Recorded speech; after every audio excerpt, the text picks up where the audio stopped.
hate it. Whatever we do, just don't fake it.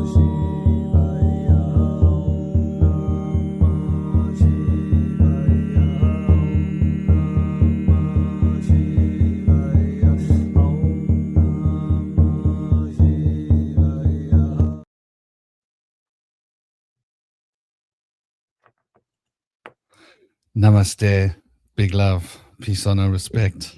Whoops, try not to knock the microphone. To anybody and everybody that's here and arriving, we've just popped in a bit late. Been running around like a crazy fool trying to get everything sorted. My little boy just made himself some money picking up the rubbish. His mom has this habit of leaving a big bag of rubbish outside. The dogs rip it up, and it's like, oh wow, the dogs ripped it up. And then she says she doesn't want to take responsibility for this. I must deal with it. She doesn't care. So I got verbal. I was just pointing out what kind of an idiot does it like 3 weeks in a row and doesn't realize that it's going to happen again. So she's all offended. It's really, really interesting because like the podcast that we're doing, right? So she goes into a room all angry, like, how dare he say what kind of a half-wit idiot would do that, like again and again and again. I didn't call her a half-wit idiot, but I may as well be. And she starts chanting, and I noticed she's reading from the Bible. And then I'm listening to what she's reading, and she's reading about how she's going to go and find like the best, like I think bull or whatever, and she's going to do a sacrifice. And I was like, oh my God, she's not even listening to what she's saying. And I think this is a typical thing. And I came out of the shower and I made a joke with my son. I was like, you see, that's what you call half-ass witchcraft. Reading a Bible verse that involves making a sacrifice, right? And not being aware of what you're saying. So with that in mind, how much witchcraft is there in the Bible exactly? Just how much of the Bible is witchcraft? This is a really interesting idea. It's an interesting question to ask. And it's right on point because we're going to be talking about Ishtar Inanna, Esoteric Secrets of Ishtar. We didn't have Inanna in the heading. Oh, I thought I put Inanna in the header. I meant to change it. I didn't change it. That's okay. Namaste, dear Kali. I hope you're well. I hope everybody's thriving and everybody's having a good day. Yeah, it's quite a big thing, really, when you think. Namaste, hello, Bone Hawk. How are you? I hope you're having a good. I saw a message from you. I haven't been able to look at my messages yet. But before we start with the Ishtar Saturnian magic and the devil's bonds, and you can see it there in the little thumbnail that I made. I think sort of the implication is already there. We will be able to dive into that, and there's going to be quite a lot of related topics. Oh, and today is the 15th, psychic number 15, which is the card of the devil. Right, 15 is a very magical number, of course. It's the center of the Saturn square. We're going to get to that. We're going to touch on base with all of these things. And 69, well, today is the 15th of the 8th month. So 15 plus 8, right? 23. It's the 20th century. 43, right? And it's the 26th year of that century. 69. So we're here to get our kicks on Route 69. And 69, 6 plus 9 is 15, right? So it's a psychic number 15, right? And the full complement number of the day is 69, which breaks down to 15, which breaks back to 6, back to Venus, Venetian. Venus being Ishtar Inanna. When we take a look at how these things all tie in together. And then again, of course, the Saturn 15 is at the heart of Saturn's breast, shall we say. Venus and Saturn share this soft spot because in a way they're opposites, but in a way they fulfill each other's mandates, which is interesting. So yeah, without any further ado, it's an honor to be here with the likes of you. You guys in the chat, Patrick, welcome. LaCroix, big love. Namaste. And with Cosmic and Indie Sage, two dear brothers, long-standing round tablers. So let's jump into it. Cosmic is a channel, but he doesn't channel in the way that Bashar channels. He has a relationship with the Fae. They've been feeding him bits of wisdom, bits of knowledge, bits of this, bits of that. Also, we also have dear Indie Sage. He's a shadow worker. This conversation is right up his alley, because the devil card is quite steeped in shadow work, facing one shadow. And he is an anthropologist at heart, deeply embedded within the Tao, as well as Vedic and Western occult and mysticism as well. And he's a great researcher as well. He spends a lot of time looking into all sorts of ancient mysteries. So between the three of us, we've got a lovely little ensemble here. Without any more blabbering from myself, dear Cosmic, please tell us a little bit about yourself and Indy as well. So basically, I've been working with the Fae, and they've been basically teaching me this whole extra-dimensional epistemology about sort of dividing the universe into Zerfax bubbles. And one of the things I've kind of realized lately about my philosophy is that it actually is, in a kind of sense, a form of objective idealism. Now, I always thought of subjective idealism as kind of like having like all the components of the universe. But what I've been thinking, I was listening to a lecture about the philosopher Immanuel Kant, who had this kind of like more subjectivist take on Christianity.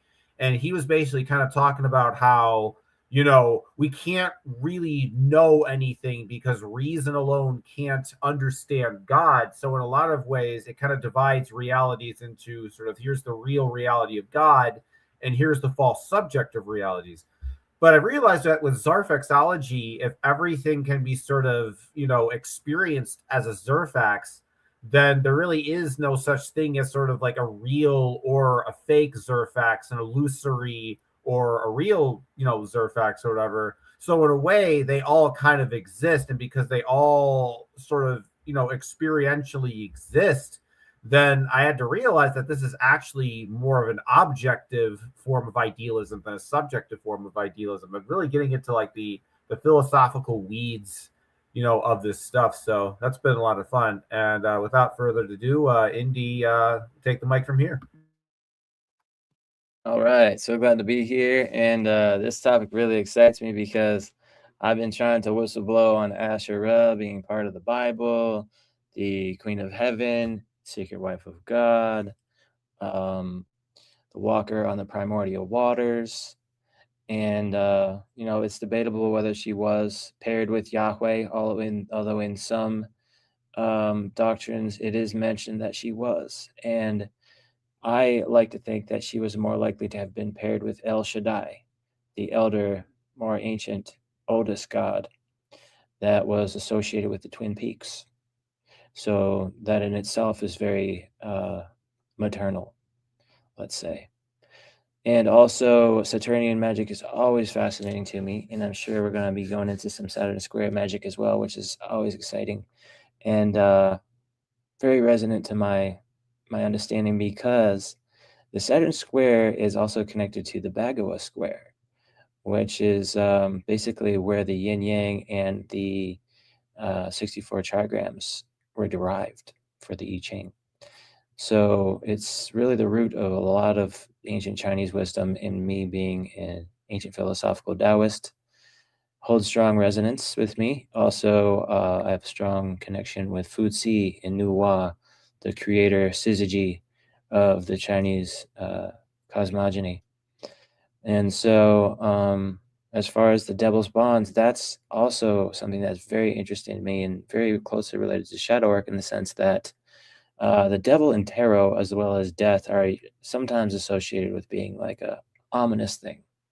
But a lot of people that are well versed in tarot know that the devil means temptations, and maybe subjugation to those temptations, or some transgressive ways possibly that have kept you down and chained by your own latches. And then also the death tarot card is usually associated with people that are unfamiliar with tarot in the exoteric way as being like really literally associated with death, whereas people that are well versed in tarot usually know that death means can be interpreted as, you know, releasing something, having something pass and be purged and moved on from, letting something within you die that no longer served you, for example, and things like that. So I'm excited to hear that 15 is the number of the devil. This is interesting to me because 15 has always been one of my favorite numbers, and I associate it with 555, which to me is like a magical number. I feel like 555 is the number of the divine, whereas 777 is more of a number of luck. But I guess those can be flipped, or 777 could be angelic. It's debatable. I would love to get down to some of that later if we can get into it and we have time. But yeah, let's get going with our excellent talk today. Lovely subject. And I see we have Agartha with us today over here with Franklin. Good to see some animals on the show. Yeah, man, he's a sweetheart. Oh, by the way, Howard. Yeah. Hollowbone Hawks was saying, Howard, that it works better.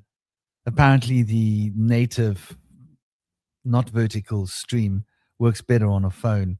I don't know if it depends what handset you got. We're all rocking Samsungs here in South Africa because Apple died a long time ago. And like, no, a lot of people do rock the Apples here, but come on, man. Do you need to get spied on? I don't know. The spyware is bad enough on the Samsung as it is. To upgrade to an Apple is just to pay money for less rights. But yeah, she says the chat room's better. Oh, Howard, are you still around, by the way? I don't know if you're here. Just give me a thumbs up if you're here. I saw Howard's picture on Facebook a little while ago. Let's see if I can find it. I don't know if I can find it. Howard's Facebook picture. I don't think I'll find it. But it was pretty cool. It was about cannabis, and he was posing with his girlfriend. And yeah, that was pretty sweet. But yeah. Oh, you joined a conversation on the panel. Yes, sweet. Howard, are you on Telegram? Are you on Telegram, Howard? Are you on Telegram? Telegram. Oh, is that a different Howard? Okay. I can't keep track of which Howard is which Howard. That is a different Howard. Okay, cool. Fair enough. Are you on Telegram, Howard? Because I already have the link there ready to serve. The only reason I don't put it on the channel is because there are a lot of people that come to watch and they just come past and they might just on your phone. You don't have Telegram installed on your phone, do you? Or do you? If you don't, Telegram rocks. It's the one, baby. Let me see if I can dig up the link. Let's do it, baby. Let's do it. Okay, give me a second. I'll just have to go and find it quickly. Yeah, man, it'd be lovely. Howard. Nice to see you, brother. No. There we go. Okay. There it is. So you should be able to click that, and that should be able to bring you straight through here. Let's hope we don't get Facebook trolls. Although I don't think we get that many trolls in this chat, luckily enough. We get the odd few, but not too many, just enough. We get the right. Every once in a while, one comes along. Whenever Druga's like doesn't have anything to do. You'll pop in here. Yeah. On a different name, as a her or a she, it, or a it, she, or a he, she, or she, he, she, it, she. An it, he, she, it. Yeah, Cosmic, you didn't say much. How you doing, man? What do you think, like, of the topic today, Devil representing attachment to materialism. Is it something up? Yeah, there's definitely some relevant bonds over in that kind of idea. And I've been kind of thinking lately about how, like, in a lot of in Zerfaxes, right? And how there's a certain Zerfax for that type of perception, and that if whatever you believe, and that's what you think consciousness is. So, for example, if you're like an atheist type, you view consciousness as Zerfaxal, logical, intellectual, et cetera, et cetera. And I think with materialism, I think one of the most important aspects to consider in regards to materialism is its determinism. There's a deterministic aspect and a fatalistic aspect to matter that really I think in a lot of ways can be controlling, but also for some can really be seen as a source of power, because if matter is deterministic, how powerful could it be that if I am the one in control of the determinism, if I, the magician, am using my black magic to control the deterministic flow of this universe? Welcome, dear Howard. For those of you that know Howard, you should know Howard, because Howard's always on the chat. It's cool to see Howard here in the flesh in. We should do this more often. Like we should have like guests joining us from the chat from time to time. Like maybe like every week have a guest. I like that. Well, welcome, dear Howard. I'll let you introduce yourself. I know that he's a man of many ideas. He's done a lot of research. He's deeply embedded within occult philosophy. But you tell us about yourself, dear brother, and namaste. It's an honor to have you here. Love. Yeah, thank you, Franklin. Yeah, so I'm actually not that. I suppose I've only been doing this for a couple of years, like 3 years, 4 years maybe, and so I don't consider myself like a deeply educated occultist or anything, but I'm still studying and researching a lot of things. But yeah, so I'm more like a philosopher, really. But yeah, like I'm more like intuitively just experiencing what this is, and I'm learning along the way, and but yeah, I'm trying to think of a better introduction right now, but I'm just like, yeah, it's great. I've been following your guys' this channel for like, I will say a year, a little more than a year, yeah.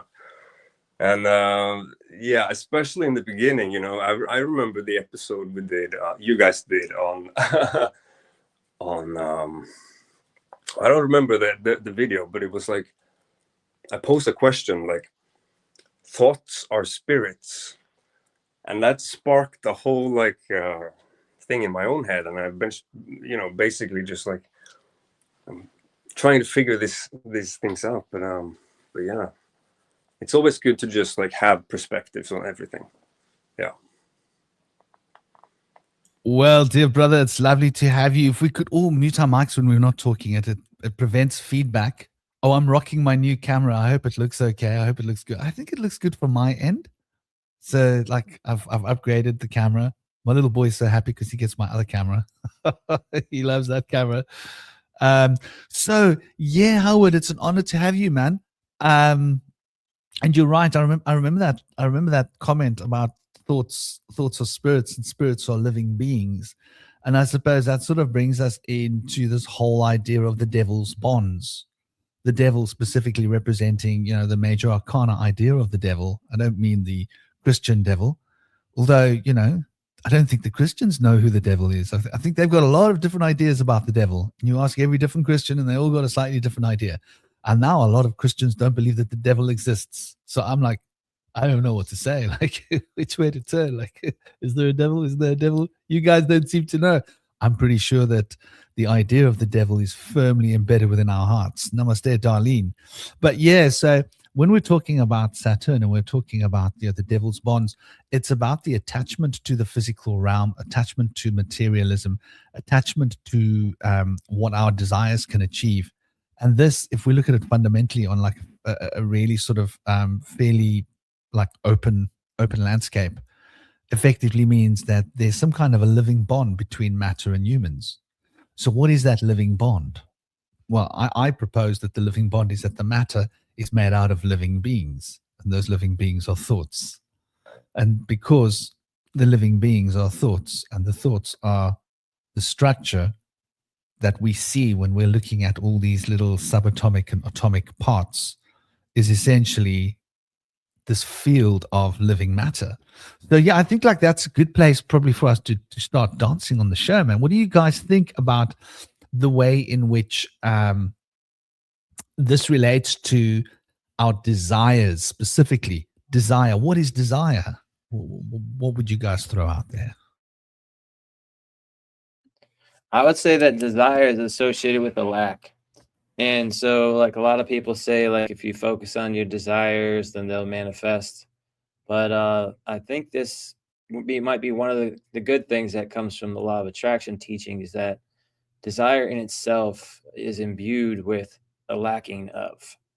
And so it's an expression of lack, which will receive more lack when it's focused on and get involved with. So when you get more involved with like trying to manifest what you desire, I tried working on this when I got involved with law of attraction, and they kept telling me, if you just remove your any doubts and just believe in yourself, that whatever you desire can become manifest for you and just become a reality. And I think I missed a step. I think part of that step is, and this is something I found in deep mysticism, that when you tell yourself it is done and so it is, I have what I seek, then those things start to appear. When you keep telling yourself, I don't yet have what I seek, but I feel like it's coming soon, you're telling yourself that you're not going to get it subconsciously. Because when it's like almost like there's a no in the yes with desire. And when you tell yourself, I don't want this, the don't part gets filtered out by the subconscious and the focus is on the subject. So what happened with me was I kept going to the most classiest places. I was like, I'm going to be able to find like the coolest friends or like a significant other. I've been waiting to have my whole life, and now's the time. I'm releasing all blockages, and this is what I want, and this is what I'm going to get. So I went around everywhere, maybe impatiently, and I didn't seem to get any bites. I didn't seem to get any good omens or anything. So I kept moving down a scale to like more seedier places. And eventually, I met a girlfriend at a soup kitchen that was homeless. What appealed to me about her was that she lived off-grid, which is something I've always sought to be in and do. And my aim was to help her rebuild her off-grid palace, and we never really got to do much of that. And, I don't really need to go into much about that. It kind of went downhill from there. So I basically was questioning desire at that point, like, what is going on? I thought I could remove my self-limiting beliefs and just get what I want and what I desire. And then I started to look into it more and started to realize you're going to get more lack when you take that approach. And that's what I got. So now that I am aware of that, I'm involved in a spiritual practitioner training right now for the science of mind under the teachings of Ernest Holmes. And there's a center here in my town. There's another center in a nearby city that's bigger. And I'm hoping that when I'm done with my training here, I'm going to move over to there, and it's a much more in-depth training there. So I'm trying to move up the ladder. But basically, in the teachings that I'm under, it's all about basically the idea that you envision the perfect situation. You come up with what you want or what the problem is, or you think it is. And sometimes you have to go deeper to the root of it all. But basically, you start to envision whatever that lack or that issue is being fixed and in a perfect condition to where you might enjoy for it to be. And then you allow yourself to be the vessel or channel through which spirit can then manifest that into being. And then you release it and offer thanks and let the spiritual law do the work. The spiritual law suggests that what you think, you create. And so if you think, oh no, I'm worried about this, you're going to be manifesting the things you're worried about. When you think, oh, I'm dreaming big, this is what's going to happen, it's going to be awesome, then those things are more likely to come, and you have a higher propensity for those things to arrive.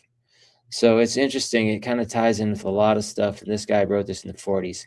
So he brought in a lot of different mystical teachings into one. But I'd like to let you other guys put in your word on this.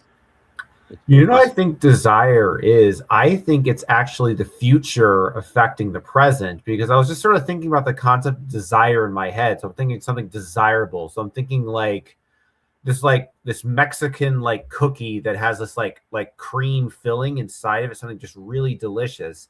And then I sort of think about like what that is, and it's like it becomes like a potential future attractor point. So it's like I think of something desirable in the future, and then my mind and consciousness then becomes attracted to that Zerfax like a sort of a magnet, if you will. So desire is, if you think about like vectors of causality from like the past affecting the future, that's kind of more the matter and the forces that be kind of pushing things, you know, into the future.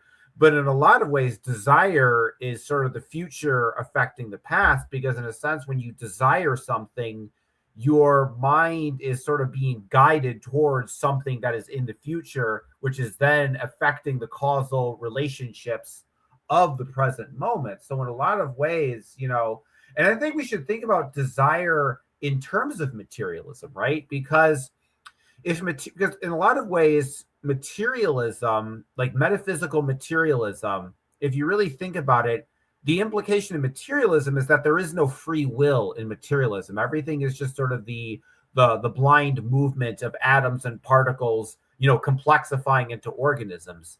And I think in a lot of ways, like if the universe was really material, desire doesn't make sense. So in a way, desire also represents something that is beyond the physical, right? It's beyond, because a lot of ways, the things that people desire are not necessarily material. Sometimes people desire something spiritual. They, you know, desire an afterlife. They desire contact with an entity. You know, they desire, you know, astral projecting to another realm. So there's also, you know, desire in that sense. And even with mundane things, you know, certain foods, certain songs, you know, certain people also evoke certain spiritual and astral qualities within, you know, experience. So in a lot of ways, I think that maybe it is kind of like a like desire is kind of like, you know, the future pulling the present, as opposed to just the past pushing the present from behind. So I think there's actually a kind of a time and future dimension to the idea of desire.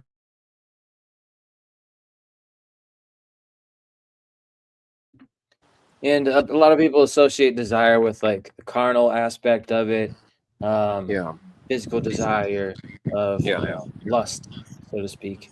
But also, you know, desire can also be more of a general thing, desiring, you know, wanting something good to have, maybe devotion or a romantic opportunity, for example, as well. Yeah. You wanted to say I'd love to something, get your word Howard? on it, Howard. Yeah. Like, well, I when I think about desire, I think about the essence of desire, right? So eros and that stuff, right? Like there is some sort of archetype that is just fundamental energy, and it just affects us across the spectrum, across our emotional spectrum, thoughts, noetic spectrum. All of these things are affected, but the desire is like, what is this? So names, right? Names have power and all this stuff. So I always come back to this whenever I look at anything. I just determine things by by the quality of the name and how much that the meaning that name has, or the definition has, how much weight it has. And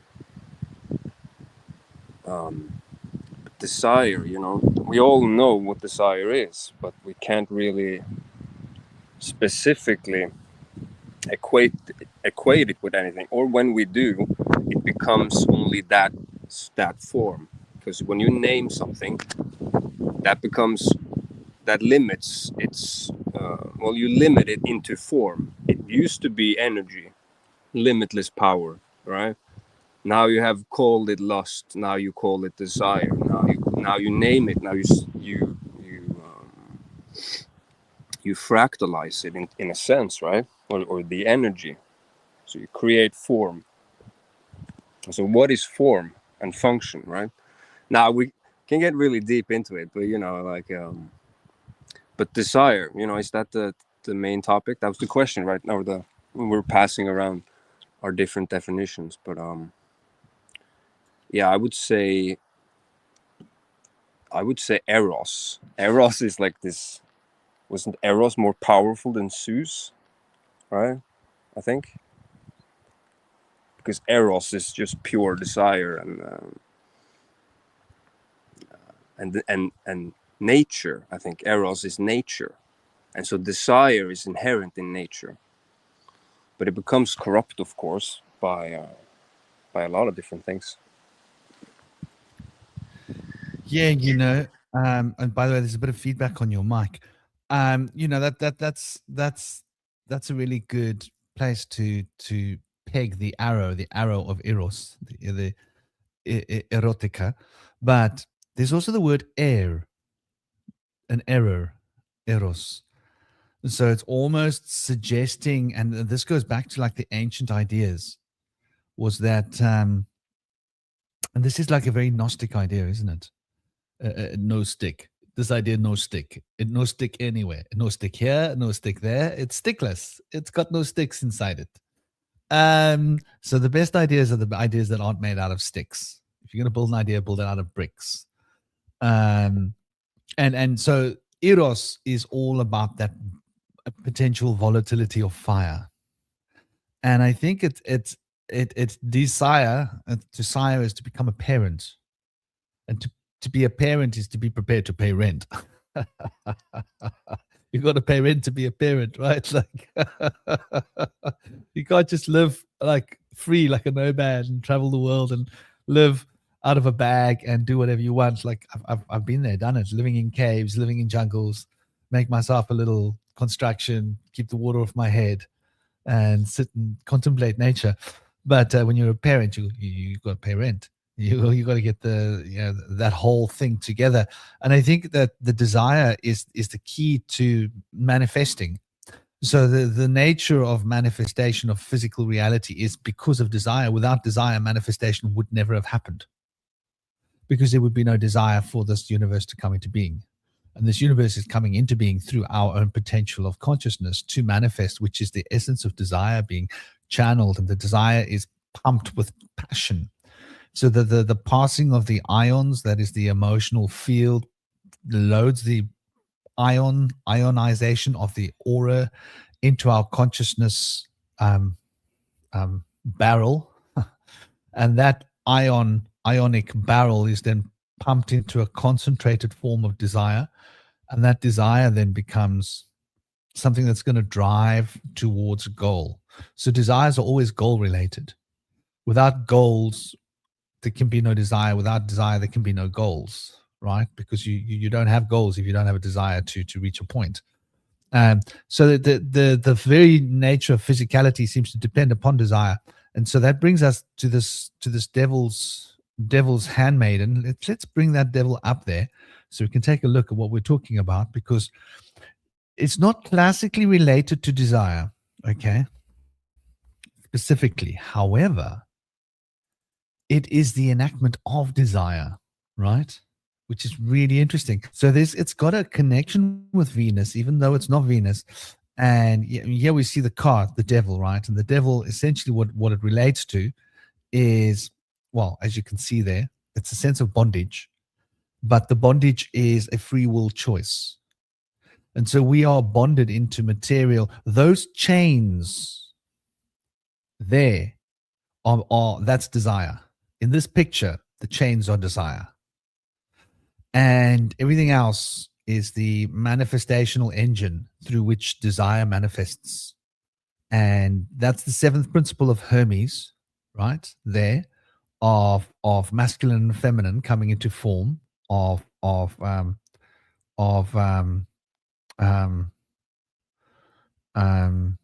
you know, where the male and the female are back to joining together in order to create the whole. And that fundamental seventh principle of Hermes, the generative function of generation, through which we generate, through which we can sire. The word sire and generation are very similar words, because you sire your children and they become your generation, right? You generate them. So this whole idea of these chains that are so loosely around Adam and Eve, I don't think Adam and Eve are really the good way to look at this, because those chains are essentially more than Adam and Eve. I mean, when we look at this card, we have to acknowledge that these two are the same two players, and we've been so brainwashed into Adam and Eve drama that we forget that there's a much broader scope here, right? And when we look at the broader scope, we can see that this is the same image, isn't it? Right? You see the angel above? You see the masculine and the female? You see her tree and his tree, and her tree.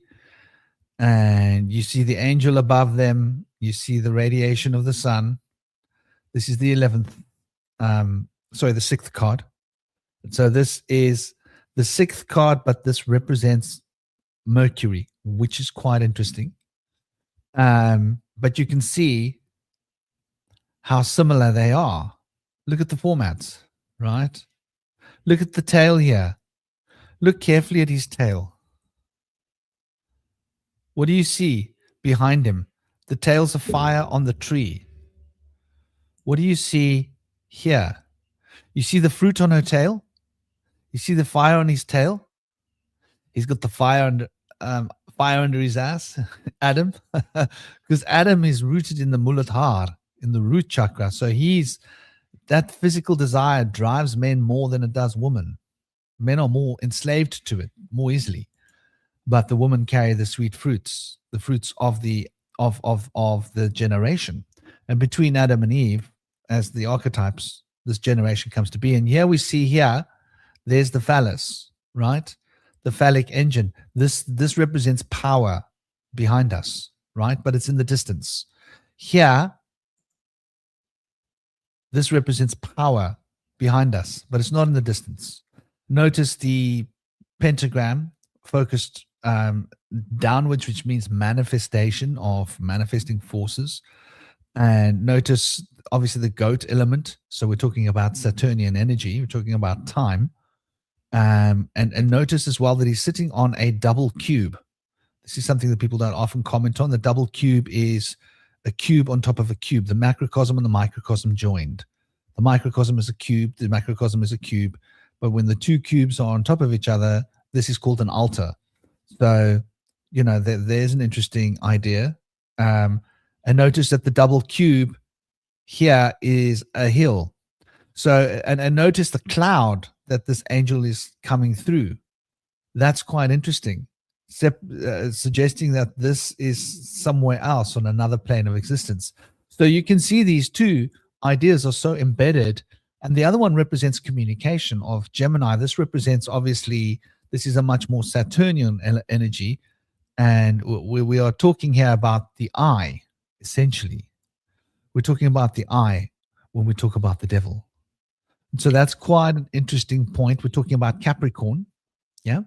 Yeah. And notice something interesting, that the cloud, right? It's white, gray, and the devil's wings are white and same color as the cloud, right? yeah, exactly. Exactly. The motifs are all shining here. So these two are 2 octaves of the same force, which is interesting. So this same desire, now this is the key. I think this is what they're telling us. The same desire which bonds us to materialism is the same desire that bonds us to connecting. And when we connect with each other, we go into that mystical place within ourselves, which is the spiritual realm, which is love, right? The lovers, which is that internal, which is why we communicate. We communicate so we can connect. So connection. So, and notice the sun above us, prana, life force. So the same thing that bonds us to the spiritual kingdom through life force is the same desire that bonds us to the physical material world. So you can't finish your desire. What do you guys think about the Buddhist idea of like, let's get rid of desire? You know, I kind of want to make some more comments on the devil card because I've been thinking about noticing some connections here. So I've been trying to think about this, the devil card, in terms of kind of like materialism and determinism. And kind of one thing you notice is that the 2 people have sort of chains around their neck, right? They willfully put them on, but the implication is that by chaining themselves up to the devil, now they are servants of his will, essentially voluntarily giving up their free will to the devil. Because in a lot of ways, by this card actually implies a certain interconnectivity in the sense that they're all kind of connected to the same dais. And as for, you know, free will, I think a lot of people think about free will in terms of like movement and action and you know, things around. But I was also thinking the other day, and the Fae pointed this out to me, that the idea of a stone sort of sitting there and standing its ground, like despite storms and, you know, other things trying to push it down, that in a sense is a kind of will too, that is the will of the stone. So there's a willpower in sort of refusing to be moved, and that you can see that in the stone slab that the 2 people are essentially attached to. So in a lot of ways, what this card represents is sort of giving away your free will to sort of imbibe in the power of this larger collective entity, which is represented by the Satan figure. And so in a lot of ways, I kind of almost look at this like a cult. Like this is sort of the cult leader is the devil, and the people chained to the dais are the members of the cult, essentially. And so the idea is, by being part of the demonic collective, you sacrifice your free will in order to gain a certain level of power and mastery by sort of giving up your sort of individuality. And in a lot of ways, when people believe in materialism, when they believe in these things, they stop believing they have free will. They start becoming determinists. And by telling yourself that I don't have free will, I am just a deterministic agent of the materialistic universe, then that is effectively putting on the chain that is in this devil card. Yeah, I'd also like to comment on that too, and then maybe we could get to the Buddhism question as well. But to me, when Franklin said women can be more enticed by desire, I was like baffled, because to me, people have told me that many times, and I was always like so confused by that statement or that implication or assertion. Basically, to me, women are not that governed by desire. They are the ones that usually put up the limits. Like, okay, maybe if we get to know each other first, then if I like you, then maybe. And like, it's usually the fact that women usually are like really only into it when they're ovulating for their sake. Whereas I think there's another situation where women use that desire to entice the man that she's obsessed with, or that she wants to have control over, wants to have in her life, wants to make her hers and owned by her, and particularly like only hers. And also that can go in two directions. Either she wants to exploit that man because he's got what she wants, maybe power or money or comforts, or she wants to like capture that man by like maybe like becoming pregnant or pretending that she's pregnant sometimes, and then try to get him to think, oh, I can't leave now because look what I've started. Now I have to be a good man and a good father and stick around and be reliable and support this family and this child. So there's a little bit more involved for women. And, some women are very desiring and lustful. And I think that's usually women that had difficult situations in their earlier in life, let's say. But typically, women that are self-respecting are not going to just jump into lustful things. They're going to probably try to find somebody that they can get to know first, see if that person can be trusted to become reliable, or if they're going to try to use them. Because I think a lot of women know men usually just want the physical desire. If they can get that and go, they will. But if they have to jump through hoops to get it, then they're more likely to stick around, or they're just going to run away. So I think men, like in this image with the devil, has his tail lit on fire. Men are fired up. We have testosterone driving us for desire and lust constantly. And so they say that if a man's not getting love in bed, then he's going to be driven towards violence or fury or anger, frustration. So they say that if you channel that energy, that creative energy, that you can use that as a fuel to drive your passions, to become creative in other ways, and pour that into, as you use your discipline to turn it into a positive, constructive correction of what might have been a detrimental action, that if you were to give into it without trying to refine it with catharsis, it could lead to people just being hot-headed, which is very common amongst people in the tropical regions or the Mediterranean, particularly Italians.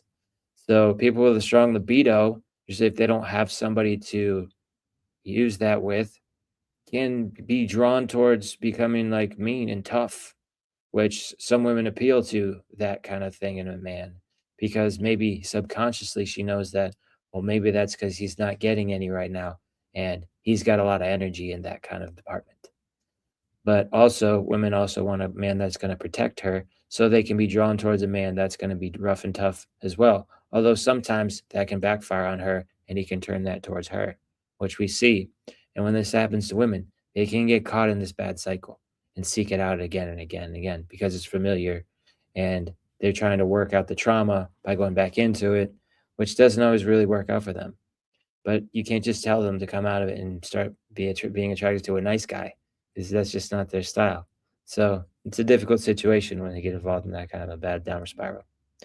But as far as the thing about the Buddhist wisdom of overcoming desire, I think there's definitely there's Buddhist wisdom is strong in overcoming attachment, whereas desire itself can be the antithesis of attachment.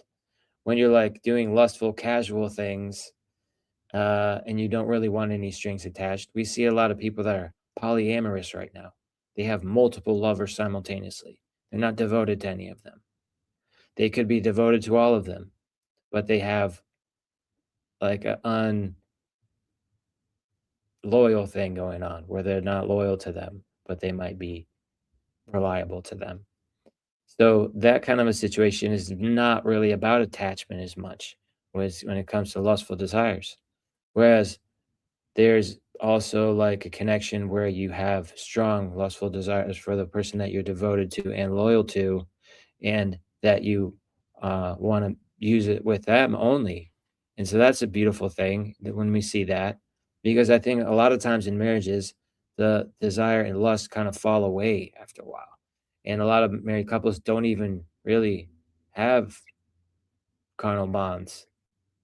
They don't really even sleep in the same bed anymore at some points.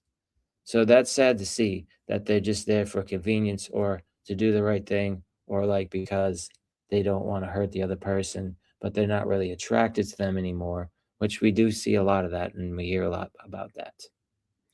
So there's a lot of like paradoxical aspects here, but I would say that, yeah, Buddhist wisdom, along with all mystical and spiritual and religious wisdom, suggests that it's not good to give in to your desires and temptations. And that's better to have discipline, which, has its detriments as well. If you're too disciplined, like myself, and I always wanted to wait for the right person. And I had to wait till I was an adult to even be able to lose my virginity. Whereas a lot of people had already experienced those things early on in adolescence. I then, for a long time, was still waiting for that right person and never wanted to settle for somebody that I wasn't fully interested in staying with for like my lifelong connection of like the one.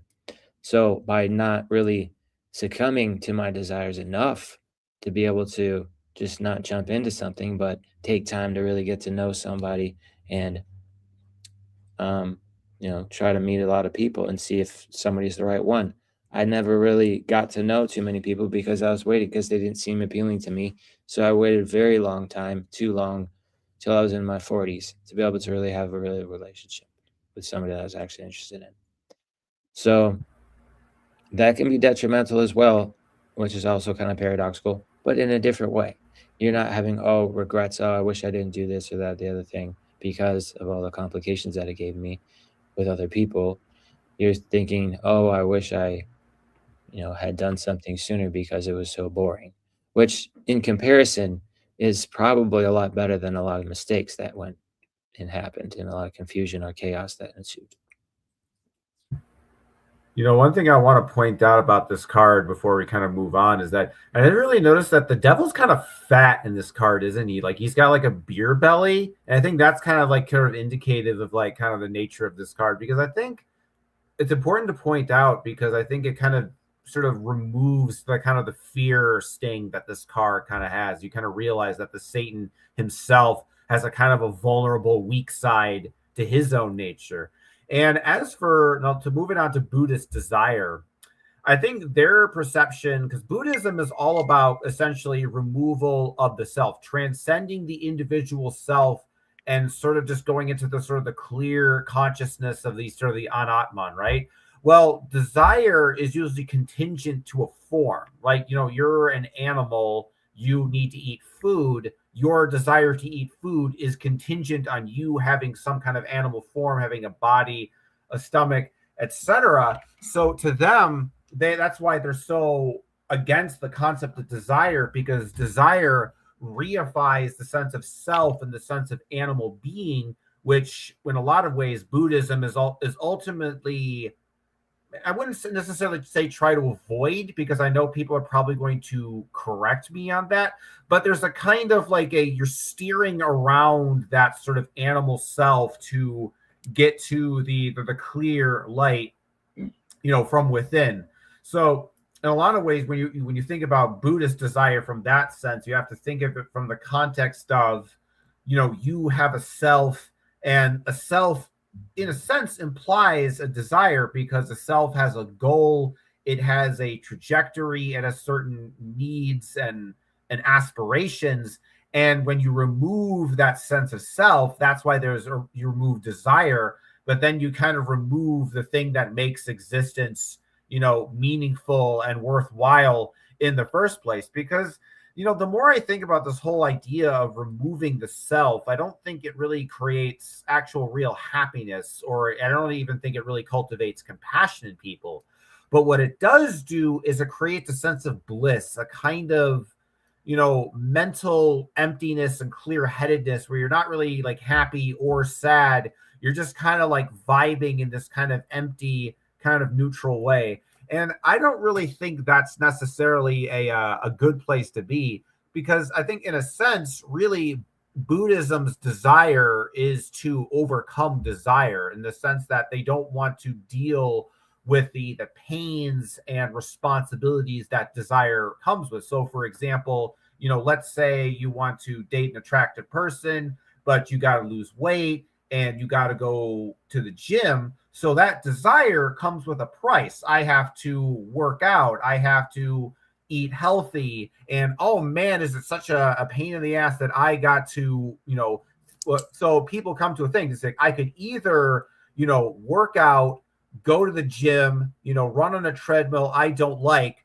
to get this girl that I want to date with, or I can remove my sense of desire so that I don't have to go to the gym and I can just sit on the couch all day. So in a lot of ways, you can kind of use this sort of logic to kind of just trick yourself into being kind of a selfish jerk.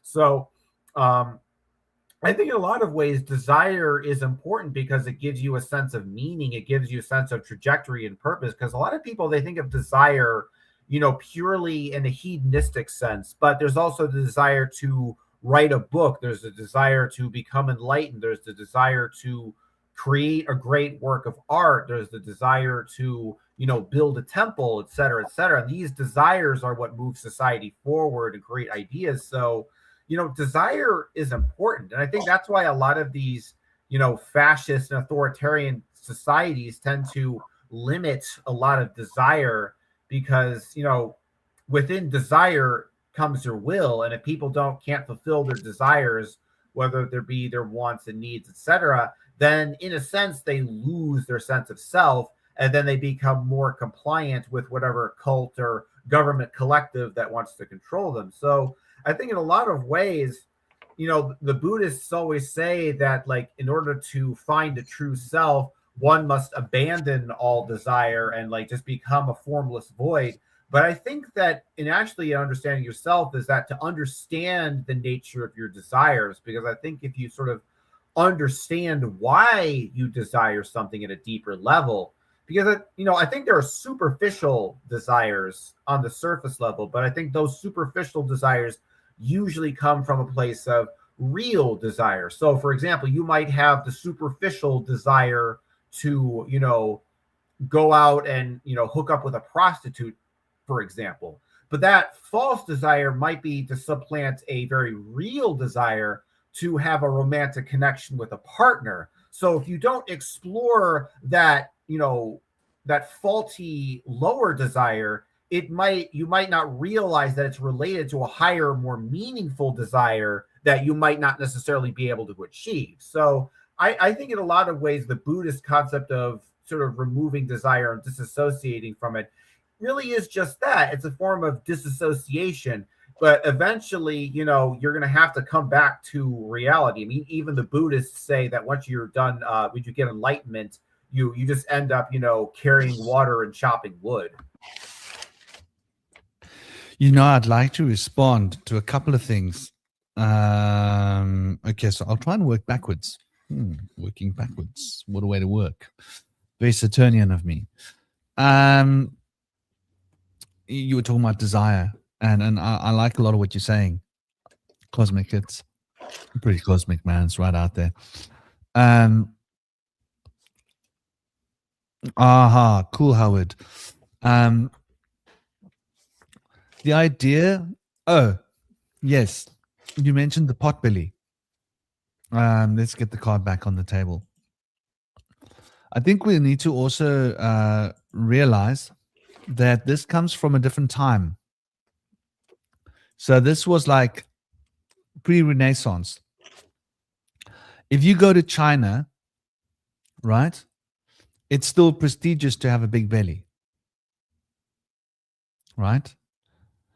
Japan, a big hara, prestigious. In fact, they consider you to have more hara if you've got a bigger bell.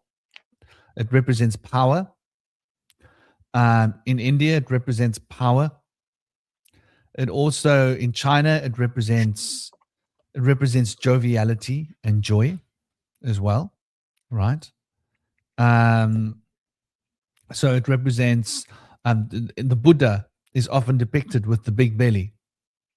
So this is more like the depiction of the big belly is more to do with, I think, the Buddha idea of being fully satiated in matter, having everything you need at your fingertips. Everything you want is possible. You want more, whatever more you want, it's available. It's on tap. It represents the ability to manifest anything at any point in any time, in a sense. And even cosmic, even in the West, until 150 years ago, it was the same. So at the time that these cards were being drawn from the older pieces of art that were inspired, those big bellies would have been representative of being able to generate abundance. So I think that's really what the symbol is when we look at the belly. And it also means like maximizing your form, if that makes sense. Like maximizing your physical footprints in a way. So it's got quite a lot of these connotations. The devil's got a dad bod for sure. He's got a dad bod. He's got these two little kids there. Of course he's got a dad bod. So that was the one point I wanted to make. And the point I was going to also make about what you were saying previously, Indy, about desire and men and women, I think this symbolizes it quite well.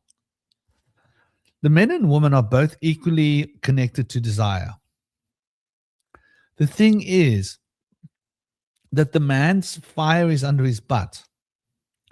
So the man is more likely to act out his desire.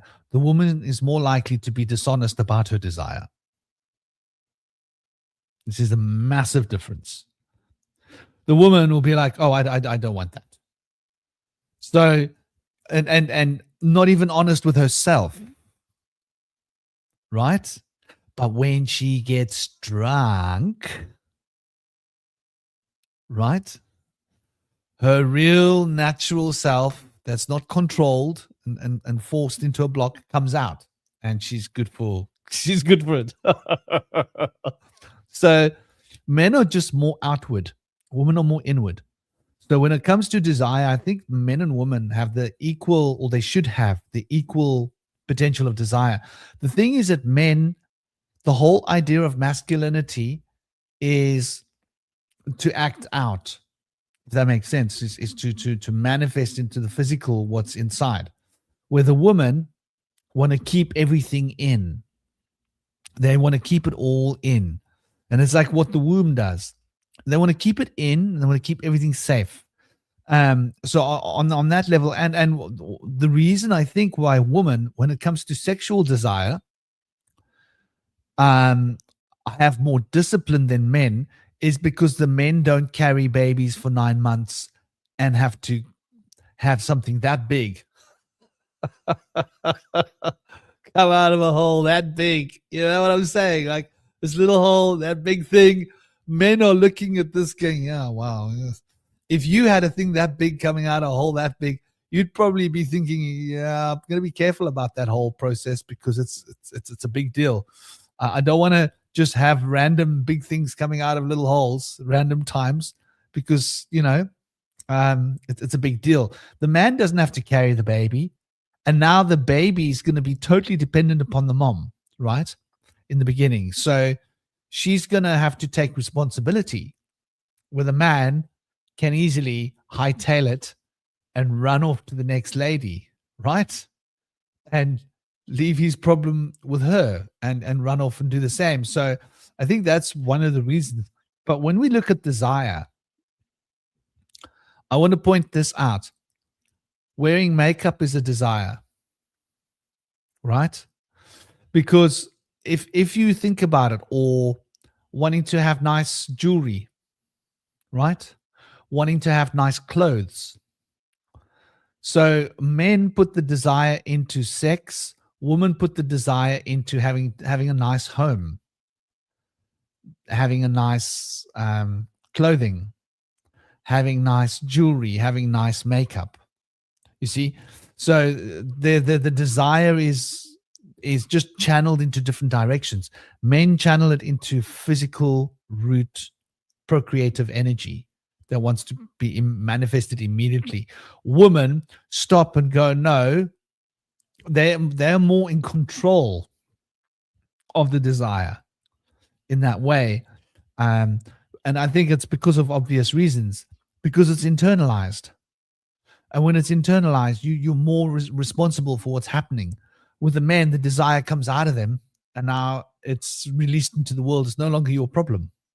I don't know. What do you guys think about this notion of externalization versus internalization?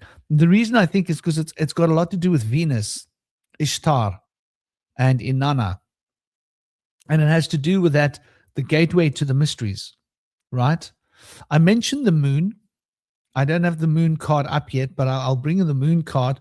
The moon card is the 2 towers with the crabs. Is it crabs and dogs, whatever?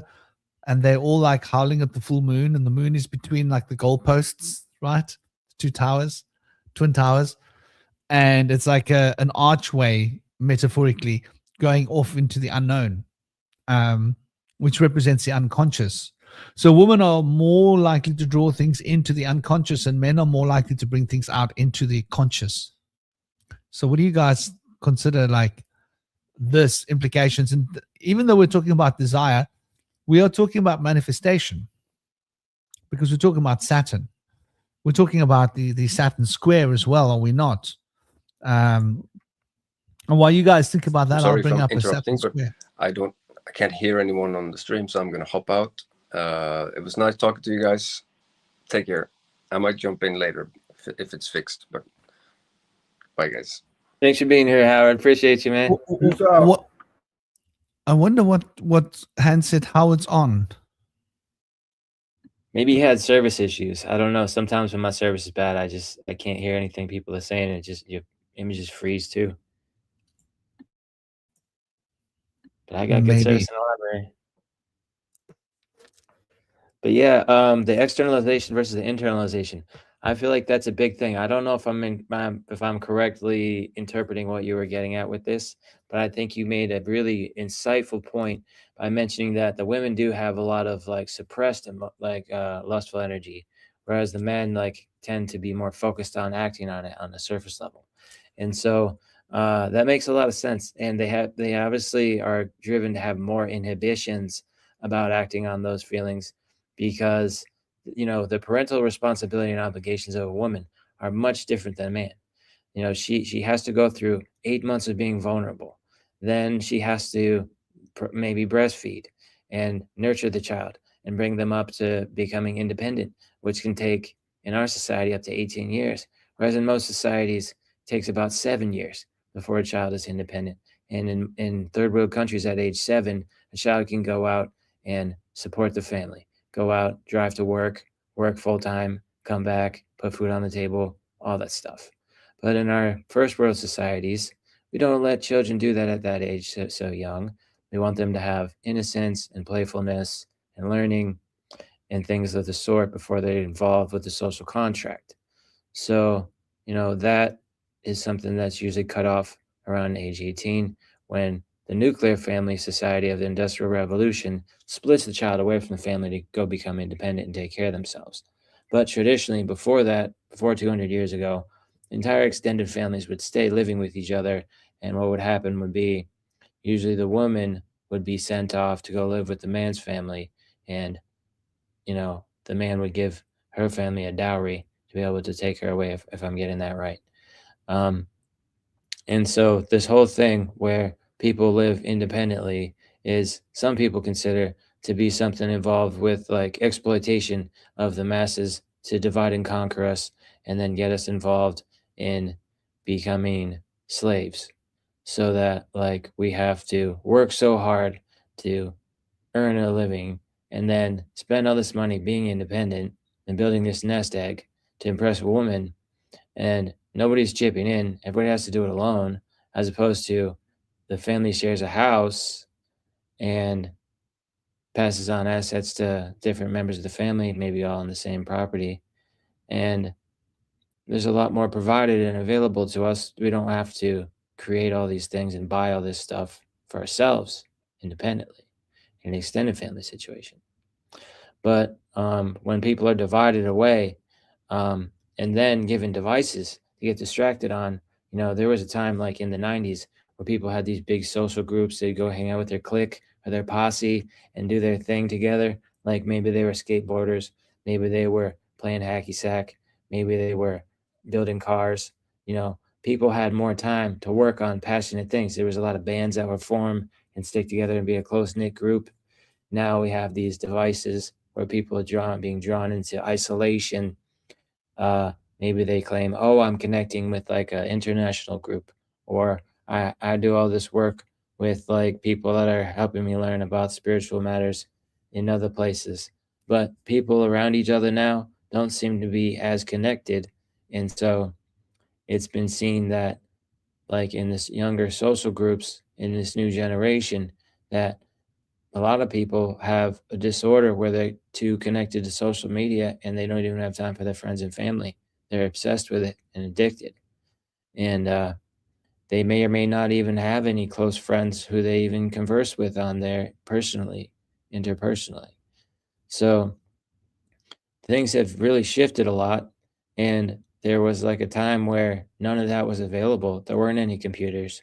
People had to go out and meet people. And sometimes there were people that were just awkward and they didn't really connect with others well. And those people were in isolation. But now I think we see a lot more of that. But usually weird people would find each other and could be weird together and bond even stronger sometimes because maybe they were desperate. Maybe they were just had a lot to give, more time, more energy, more focus, more devotion and loyalty and reliability. Whereas we have people in those times that were very unreliable, that were drawn in so many different directions. Everybody wanted to be their friend. They were really popular, but they didn't have any time. They were really flaky. They made a lot of plans and they backed out of most of them. And so that was always difficult for people. But I don't think we have as much of that anymore because people don't have time for each other. So for people to be so popular, I don't think that really goes on as much anymore. But of course, it does, I'm sure, to a lesser degree. So it's interesting how these kind of things play out. But I wanted to quickly go through two things: the Vedic understanding of love, well, I'll get to it after this, and the 8 types of Greek love that have been established. And of course, this relates to desire and the different ranges of desire when it comes to interpersonal relationships. The desire to feel loved, the desire to want love, the desire for a commitment and a companion, the desire for friendship, the desire for self-understanding and self-love. These things are all very important and integral, and I tried to put an order to these things through our development that we kind of go through. So I'm going to go through in the order of development that I chose to go with, although this could be subjective and maybe other people would have different directions they would go with the progression of love. But I put first, I don't know how to pronounce this. I think it's pronounced storge, but it looks like storg. But I think it's called storge, is the filial or familial love, which is unconditional and maybe duty based because you're going to be around these people. You have to make the best of things. You can't disown them and move on. This is your family. And they say blood is thicker than water. But there's another part to that quote that I'll get to later. But basically, filial love is like the duty that you have to your children. And then familial love is like loving your parents and other family members and such, so to speak. So this is something that we all come into first. And they say that the mother and the father are the first creators and authorities. So they created you and they're your authority. And that's who you get brought into the world under, unless you were an orphan, then that's not the case. But typically, the way that you see authority reflects on how you see your parents. Then we have philia, friendship and intimacy, people that you feel comfortable with and trust and you want to be friends with, and you share with them things that are very intimate and you trust that they won't just go tell the world. And maybe they can keep things confidential. Maybe they go talk behind your back and gossip. You don't really know sometimes. It's hard to tell who you can trust. But we all kind of go through this like in our childhood before we get of age to be interested in more serious matters. Then we have self-love. And they say that you can't really have or love another until you love yourself. And this is called philautia. Then, and this could be maybe a later stage for some.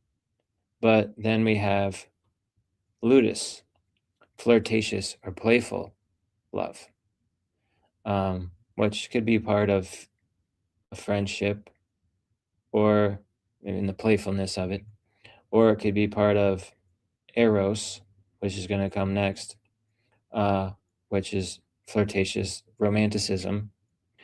And then after ludus, I put eros, which is sensual or passionate love, or romantic love.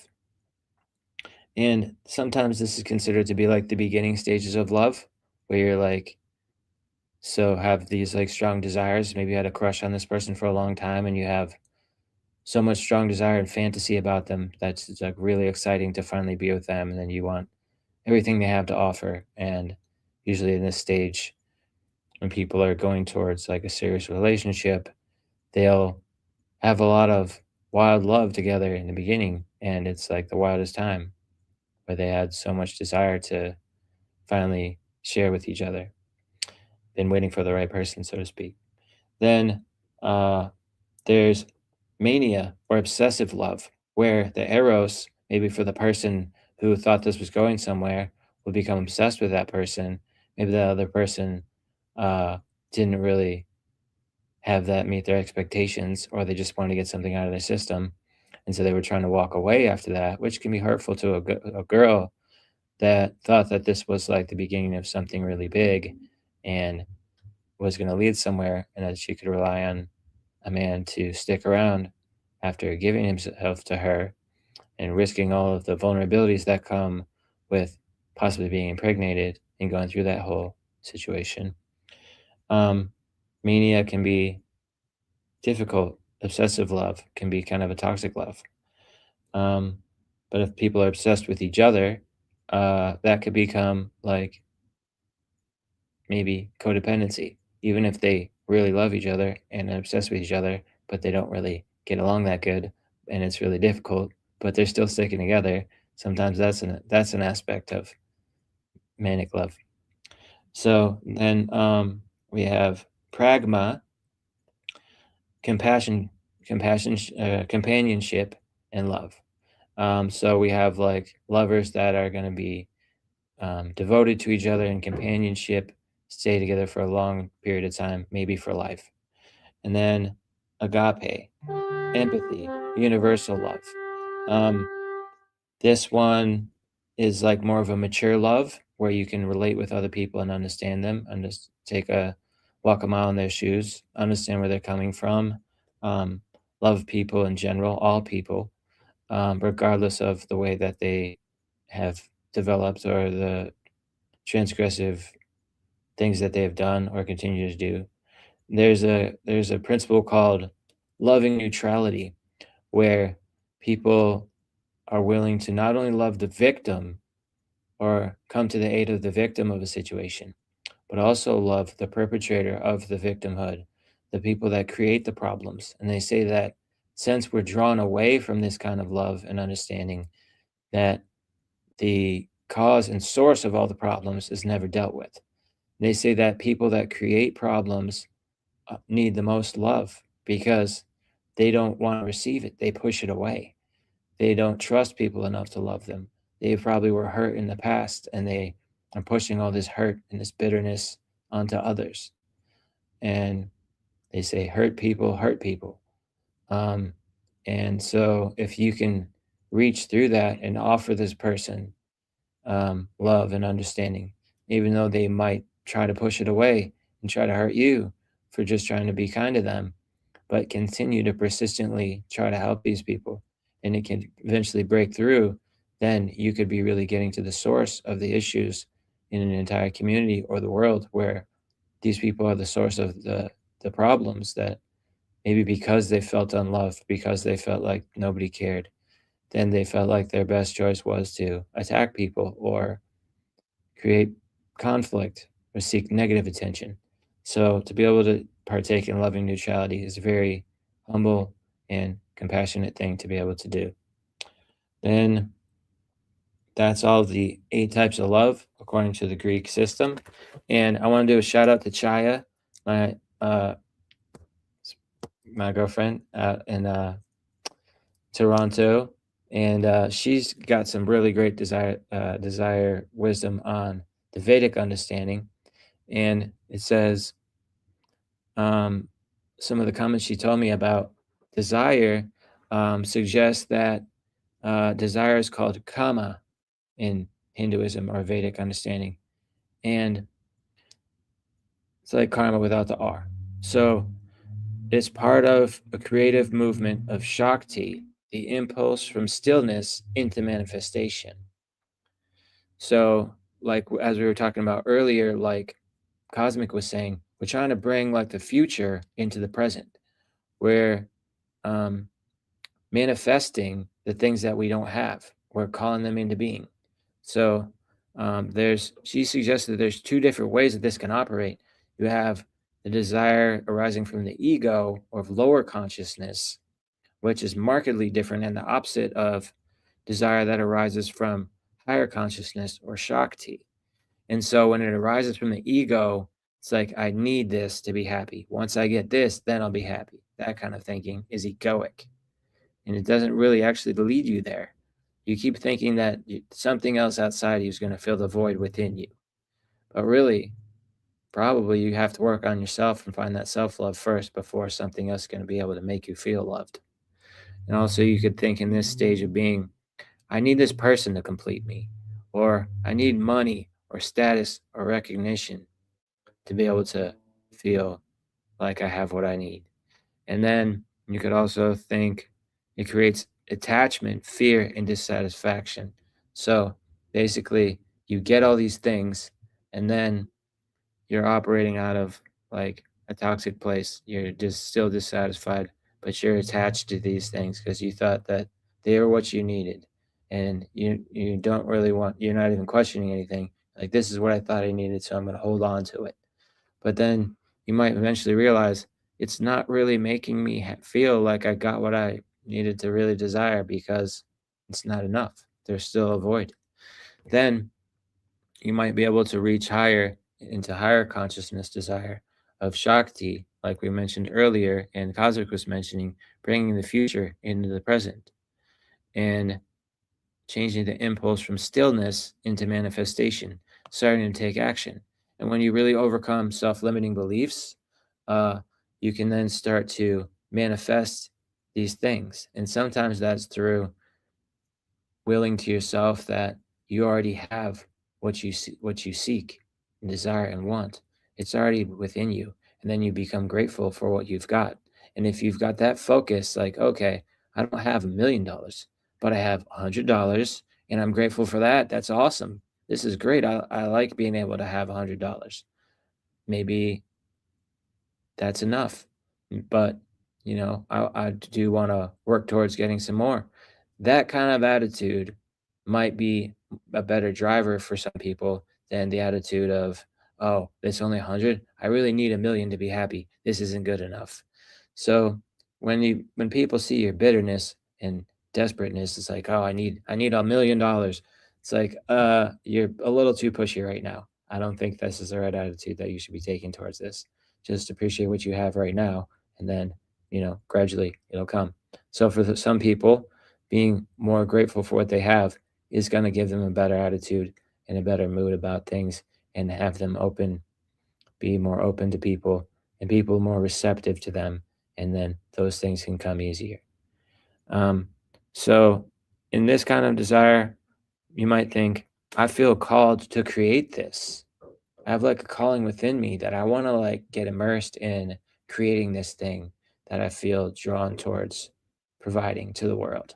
Maybe that's like for an artist or a musician, and they create like a beautiful composition, and they're able to provide that to their community, and people are like applauding them, like, oh, this is wonderful. Or people are like, this is not good enough. You should stick to something else. And maybe that drives them like, oh, that wasn't the response I wanted to get. I need to go to school for this, or I need a great teacher, or I need to like learn more, or I need to try harder. And so that can drive you to become a better artist or musician or whatever you're trying to do that you desire to be able to create. Then you could think, I want to experience and express a higher potential. So like you might think to yourself, like, all right, I've dabbled with this, but like I want to really master this. So I'm going to like go all in, and like I'm going to focus on this more, and I'm going to work on refining my abilities. Maybe you got a teacher to help you. Maybe you're just more focused and you're willing to accept criticism or criticize your own work and focus on the things that you haven't worked to be more well-rounded at, to bring forth like deeper understanding and a better refined skill at doing this thing that you're drawn towards doing, that you want to be able to have a higher potential in. Then you might think, I want to serve, love, learn, and evolve. So, you have this desire to give, to help others, to basically like be more humbled and like realize like I thought I was the best, but I want to learn to do better. I want to like be willing to see that other people have skills that I don't have, even though they might not be putting themselves on a pedestal. Maybe I can start to realize that everybody has something to share with me, and I can step down off this pedestal I put myself on, and I want to be able to evolve, and I want to be able to learn from others and serve my community and my friends and family in a better way. Or the world. Maybe you're like a world-renowned author or a musician or artist, but you want to be able to take it to the next level, and you could humble yourself and want to be able to see things in a new light and maybe not see yourself as high as you had seen before, and start to realize that there's more potential in me that's not being actualized if I just stay where I am now. So then finally the desire could become a force for manifestation rather than a source for bondage. So it might bring you to a point where, oh, I want to establish like more self-love, and I've now filled this void that I always wanted other people to fill for me. Now I don't need to have somebody make me feel complete. I am complete. Now I want to share this with somebody who also is complete, and we can work through this together to be able to celebrate all of our achievements that we've done, to be able to bring ourselves to a place of inner peace and understanding, where we might have had inner turmoil that was unmediated. And if we have all this unmediated inner turmoil, oftentimes the way that that's dealt with is through denial, because we don't want to have to work on that. Spiritual awakenings sound really awesome, but they're challenging and difficult. So it's easier for people to project our problems onto other people and blame other people for the issues that we have that we don't want to deal with. So that's the stage in which most people are in society.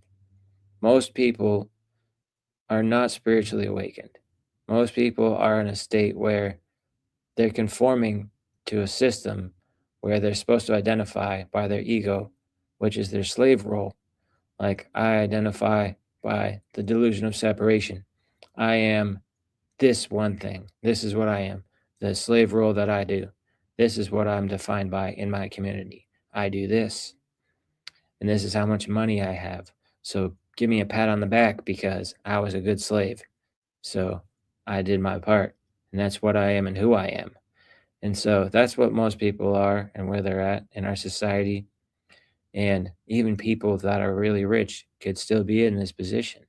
They don't really understand oftentimes that they have something unique to their soul that no one else could offer the world, that they can give to the world, that they would bring out their passions that would make them happy, that any gratitude that people could give, whether it's financial or just a smile or a thank you or whatever, can be something that really makes them feel great because they're proud of being able to share something that they're passionate about deep in their heart. Oh, this is something that means a lot to me. I never thought that I would have time to be able to work on it. Or I never thought that people would care enough if I poured my energies into this. But the fact that they do makes me feel good inside. It gives me deep inner peace and happiness to know that the things that I care about, that I've provided and developed and shared with my community over the world, are important to those people, and that it helps them. Those things that can be a beautiful transformation. And usually what happens is people put this stuff aside until their midlife crisis. And then they start to question, why did I choose to just do this role as like a plumber or like a janitor or like a boss firing people where it's very uncomfortable, but I'm good at it. So since I'm mean and unhappy, I can take that out in constructive ways and get paid to be mean to people and cruel and have people's families thrown out on the street because they got fired and they can't afford to live. But I did the right thing for my boss. So since I'm mean and upset with the world, I'm glad to hurt people because somebody needs to suffer for all the pain I've gone through. You know, that kind of a mentality can be damaging. And there's like a good book in Russian literature called Ivan the Terrible, who was a judge and ruined like countless people's lives. But not until his deathbed did he realize that he had made a mistake. And if he could have done it all again, he would have been more caring and loving to people. And Friedrich Nietzsche, it was said that he thought that like animals were stupid and useless and that people are more important than animals, and that you know, being really smart and powerful is really important, and like being humble and kind is like not that important. But then he was afflicted, I think, with syphilis, and at the end of his life he like lost his mind and tried to defend this horse and was like loving this horse, like, oh, please help this horse, like don't let it die. And they were going to put it down because it had a broken leg or something. I don't know, something of that sort. And he kind of lost his mind, but had a coming around. He started to realize like animals do matter. Like all things that suffer are important and they should be cared for and given consideration. So if Ivan the Terrible and Friedrich Nietzsche could go to come to this place, anybody can. Because, you know, what Friedrich Nietzsche is mostly known for is that God is dead. And so he's helped people understand that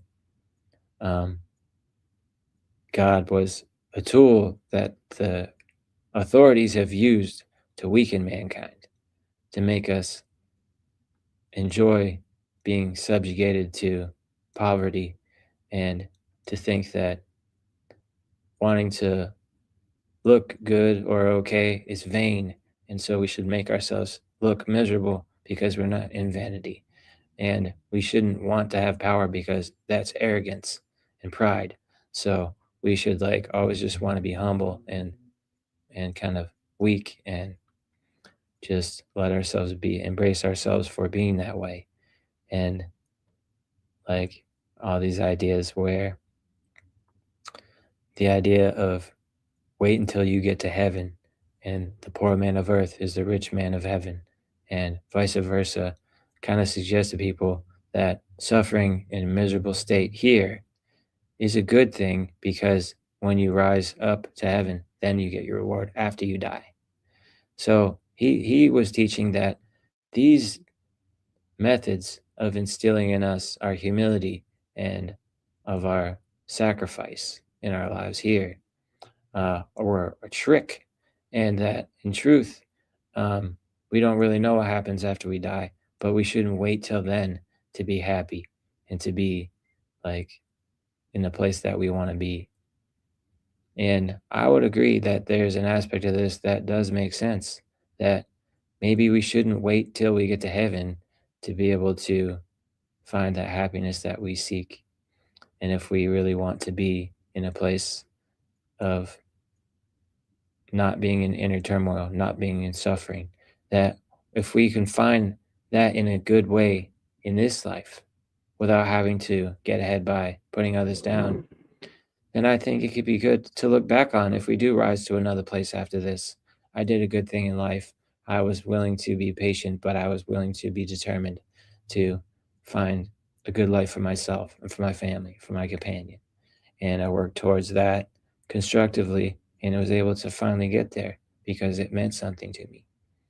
So I feel like there's an element of value on both sides of the coin that we could probably use to have a little bit of everything, a little bit of happiness here, and an ability to also look back on all of our choices to think we did do the right thing. But welcome back. I see that Franklin's back from his cacao or his little sandwich break. Welcome back. Hope everything was good.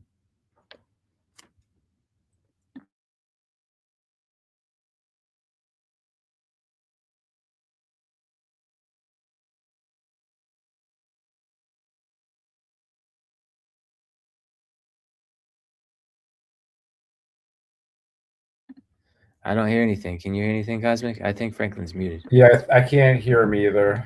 Muted. Sorry. I've got a double mute. I've got a mute here and a mute there. Got to remember, double mute. You unmute the one mute, you're still muted on the other one. Yeah, man, I had a bit of spinach and feta pie and some yummy salad and a bit of potato. Really, really good. So, and I was listening to what you were saying, and it was really beautiful and on point. I like your expose of humility. I think it's well put out there. The idea of willingness to learn, willingness to recognize personal limitations and transcend that. And that willingness to recognize and accept personal limitations is very much attached to this card. Right? You see, here's another way of looking at the symbol. We are consciously recognizing our physical limitations and limitations with regards to being in matter and operating within that framework. You see? So those chains around the necks of the him and the her then become chains that we've chosen because we recognize our limitations, which holds a key towards the acquisition of knowledge, if you think about it. And Saturn does represent the acquisition of this profound, especially the occult, esoteric knowledge, and the understanding and the wisdom of things and the way they work and time. I wanted to point out as well something that you had said earlier when you were talking recently. It triggered the memory of what you had said before, and I'm gonna paraphrase you and quote you badly, Indy. So get prepared, Indy. You're about to be badly quoted. Well, no, I don't think this part is badly. Desire comes from lack. I think those were words you said. And then you said something else, which I'm going to paraphrase to abundance. The way you said it was that you like to tune your mind and your consciousness towards the potential for abundance rather than focusing on the lack of what is desired. I think that's a bad paraphrase, but some of it, what you said, is that like the sum of it? You were saying this was like about an hour ago. Yeah, that sounds about right. Yeah, being like maybe like almost saying like that your abundance is already here, or being grateful for the abundance you do have to be able to get more instead of still just wanting and focusing on desire. Yeah, exactly. So what that got me thinking about while you were talking now, that sort of ran through my mind, and I heard the echo of what you said before, and I thought, oh, that's relevant. Was I like the point that you made that lack, that a deficit inspires desire because we want to fill up what is empty, as the metaphor goes, or not metaphor even. And that's a very interesting idea. So you have this polarity here, and I think it also relates to what we were talking about, cosmic, with that big belly. Why the Buddha has the big belly, why the big bellies is such a positive thing to have in India or China or Japan or in Africa, right? Why this is like it's a positive, how can I put it? Society looks at it in a positive way. And in the modern Western society, we've learned to look at it in a different way, because we look at it as just like waste, right? Because we've learned to try and become more efficient in the West, probably because of like higher populations and such, because it's necessary. But getting back to that idea and looking at this image, it makes me think about that attitude that manifests. Now, we've often said that the attitude of gratitude is what manifests, right? And so here that belly represents the bell. the bell in the belly represents the sacral plexus, right? The sacred plexus, if you will. And that's quite interesting because when we talk about the deficit, right?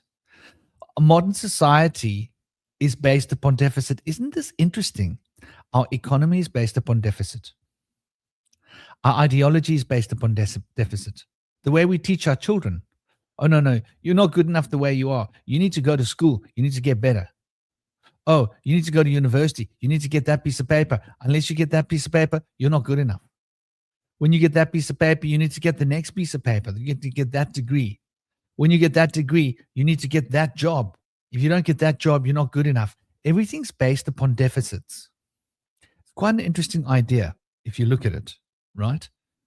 And so the girls that we see on TV, I was talking to my girlfriend about this.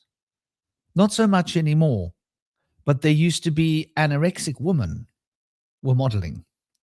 So if you wanted to be a model, you needed to be possibly anorexic or have some kind of an eating disorder in order to be able to be a model, because you had to be so thin that you looked almost sick, right?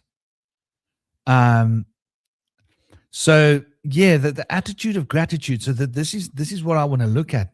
This, like, why gratitude is the tool that manifests, and why the attitude of deficit causes us to suffer with less. I think that's what this card is showing us with that belly. Because with the tarot cards, these symbols are not random, right? They're very carefully orchestrated and carefully thought out. So that belly represents something real, because it's not a physical belly of a physical being. It's more about an attitude of consciousness. And if you think about it, the attitude of gratitude would be represented by a full belly, right? Like, you'd be like, well, I might not have everything, but hey, I've got a full belly. So what do I have to complain about? You know what I mean?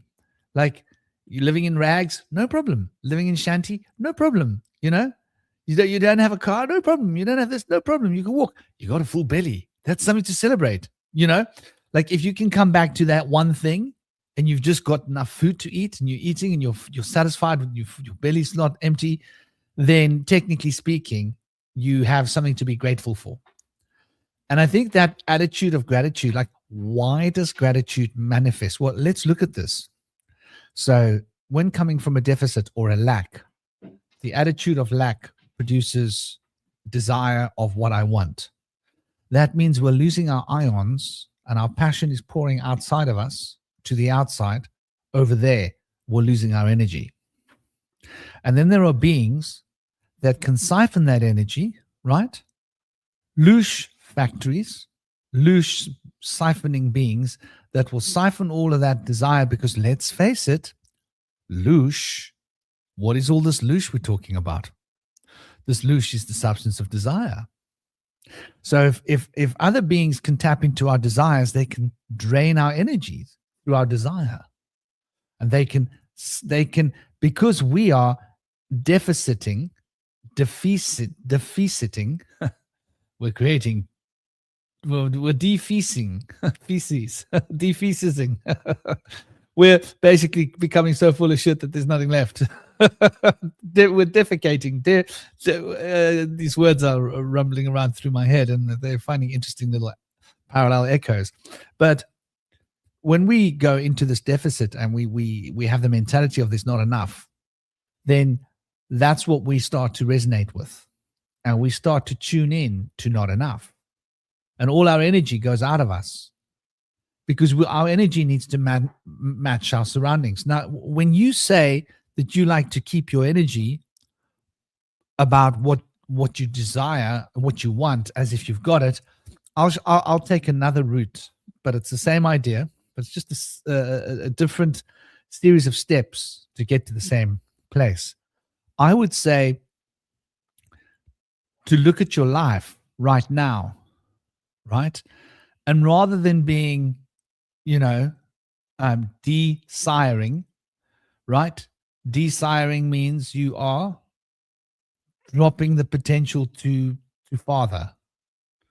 And siring is the potential of creation. So to desire is to drop the potential to create. To sire is to create. So if you're allowing desire to move through you in a direction and it's not creating, you're having your energy loose, stolen. And that means your energy is becoming decreased. If your attitude towards yourself and your surroundings and what you've got is like, wow, start making a list of all the things I'm really got to be grateful for. That is a great full belly of an attitude, right? And when you have a great full belly of an attitude, it means everything around you is a full cup. My belly is full. My home is full. Everything's full. Everything I need is here. And that's the recognition that everything that we need is present. Not maybe what we think we want, but what we need. And the moment we start focusing on our needs and that we have what we need, suddenly we start noticing things we didn't notice. Like, oh, hey, there's the opportunity for this thing. Yeah, I need this thing. Okay, I'll add it to my collection. Oh, wow. Now I've got one more thing to be grateful for. And noticing that I've got everything I need and go, you know what? There's this opportunity for this thing too. I'm going to add it to my collection. And what happens is suddenly you've got more and more things to be grateful for. And so that full attitude of noticing what's full and allowing that to make our attitude great about how amazing it is that we've got this. It's like a child with an ice cream. That child with that ice cream is the whole world, right? And you're not going to take anything from that child. Basically, that child is in a state of joy and fulfillment and upliftment. That ice cream is all that child needs for now. So the attitude is becoming, this is ironic. This is ironic. By appreciating what we've got and becoming saturated, like this image says here, with what we've got, we generate more of that. So the attitude of gratefulness literally causes us to become greater. Our energy gets bigger. And the bigger our energy gets, the more magnetic we become. And the more magnetic we become, the more we attract to ourselves our needs. And without recognizing our needs become fulfilled through this manifestational potential. Because this is the structure of reality. This is how reality works. So it's like an interesting concept to, look at how to learn to manifest. To really recognize that the moment we make ourselves smaller, we're losing potential. The moment we diminuate ourselves and go, well, I don't have enough, or I'm not good enough, or I'm this, or whatever we do that diminuates us, we're losing something, loosh, whatever.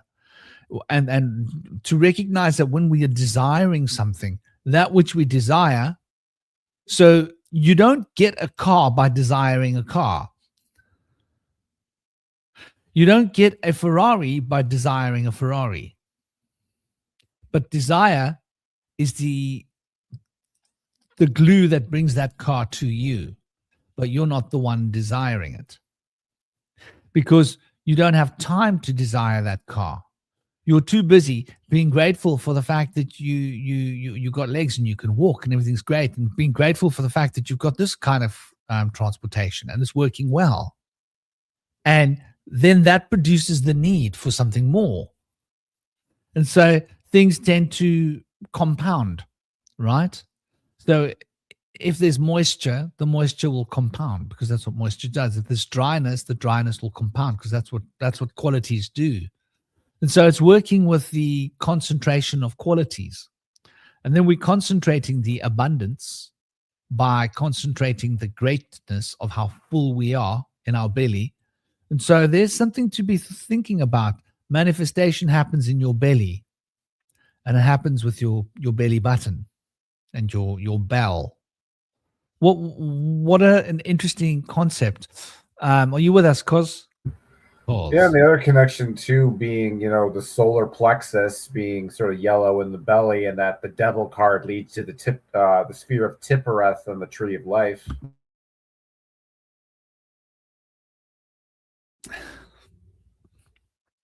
Yeah, that's an interesting perspective, and I think that's why they have put the devil leading to Tiferet, even though it's very Saturnian, because it represents Saturn, which is interesting.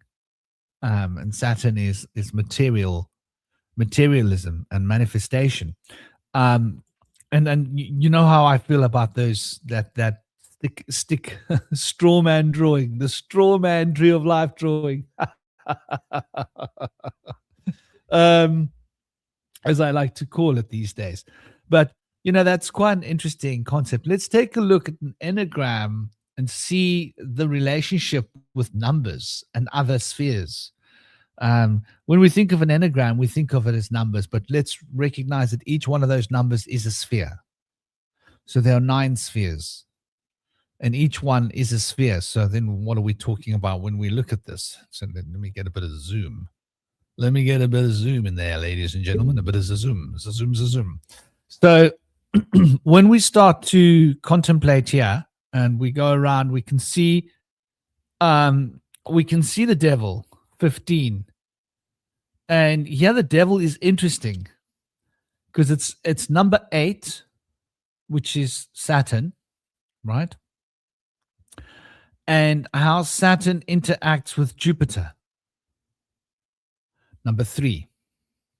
Now, Jupiter is the principle of expansion. So that Buddha belly that you're seeing, that big full belly, that is Jupiter, that expansive principle of abundance, which is why Jupiter is always a harbinger of good luck and you getting things and finances improving and all these positive things in your life, and joviality that goes with the attitude of gratitude that manifests. And Saturn is the contract, the discipline, the sacrifices needed to be made in order to gain the things we want. So Saturn is how to fulfill desires, number 8. And 3 is how to manifest. That's why we manifest, we do it in threes. That's why witchcraft uses, a chant 3 times. That's why if you're doing a mala, for example, right? You got 3 cycles of 36. And 36 is 3 cycles of 12. And 12 is 3 cycles of the 4 elements. So you're breaking it down to very base alchemy, 4 elements, cycling it 3 times, cycling that 12 another 3 times, cycling that 36 another 3 times.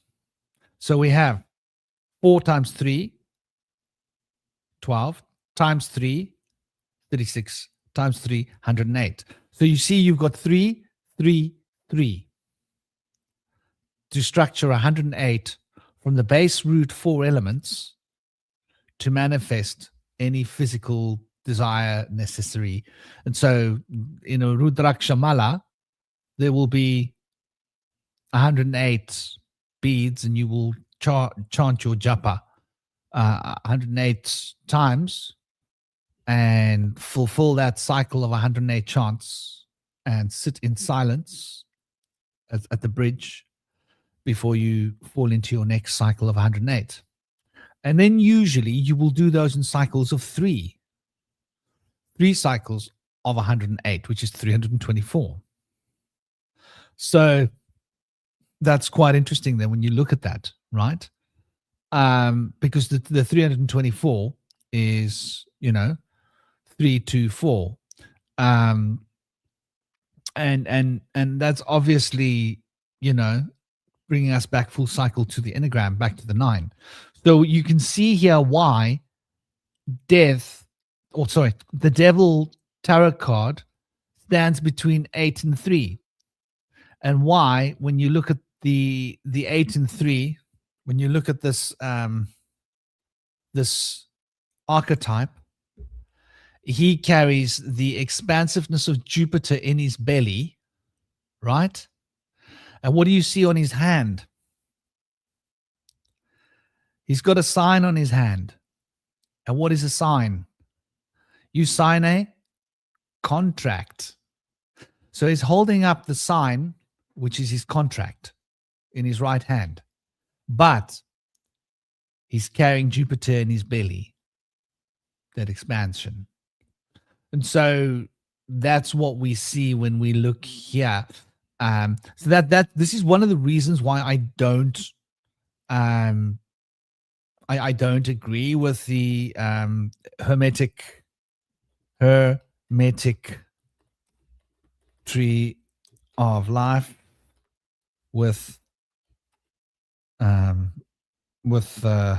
Hebrew letters, maybe Terra and Terra. Let's see if we can pick up an image of this here and throw it down on the. Okay, that's quite a high res one. Hopefully we'll be able to see this one. So let's do this, ladies and gentlemen. Let's do this. Are you ready to do it? We're gonna pull. There we go. Share screen. Share screen. Volume off. No audio tab needed. And share. So here you see. Hold on. This is a different one. This is a different one. This isn't the hermetic one. This is another one. Sorry, peeps. This is me being dingle-dong. I was so busy looking for a high-res image that it never occurred to me that it was the right one that I was talking about. Let's see. Is that higher resolution? Yeah. Okay. It'll just have to do. We'll just have to hope that it does. So there we go.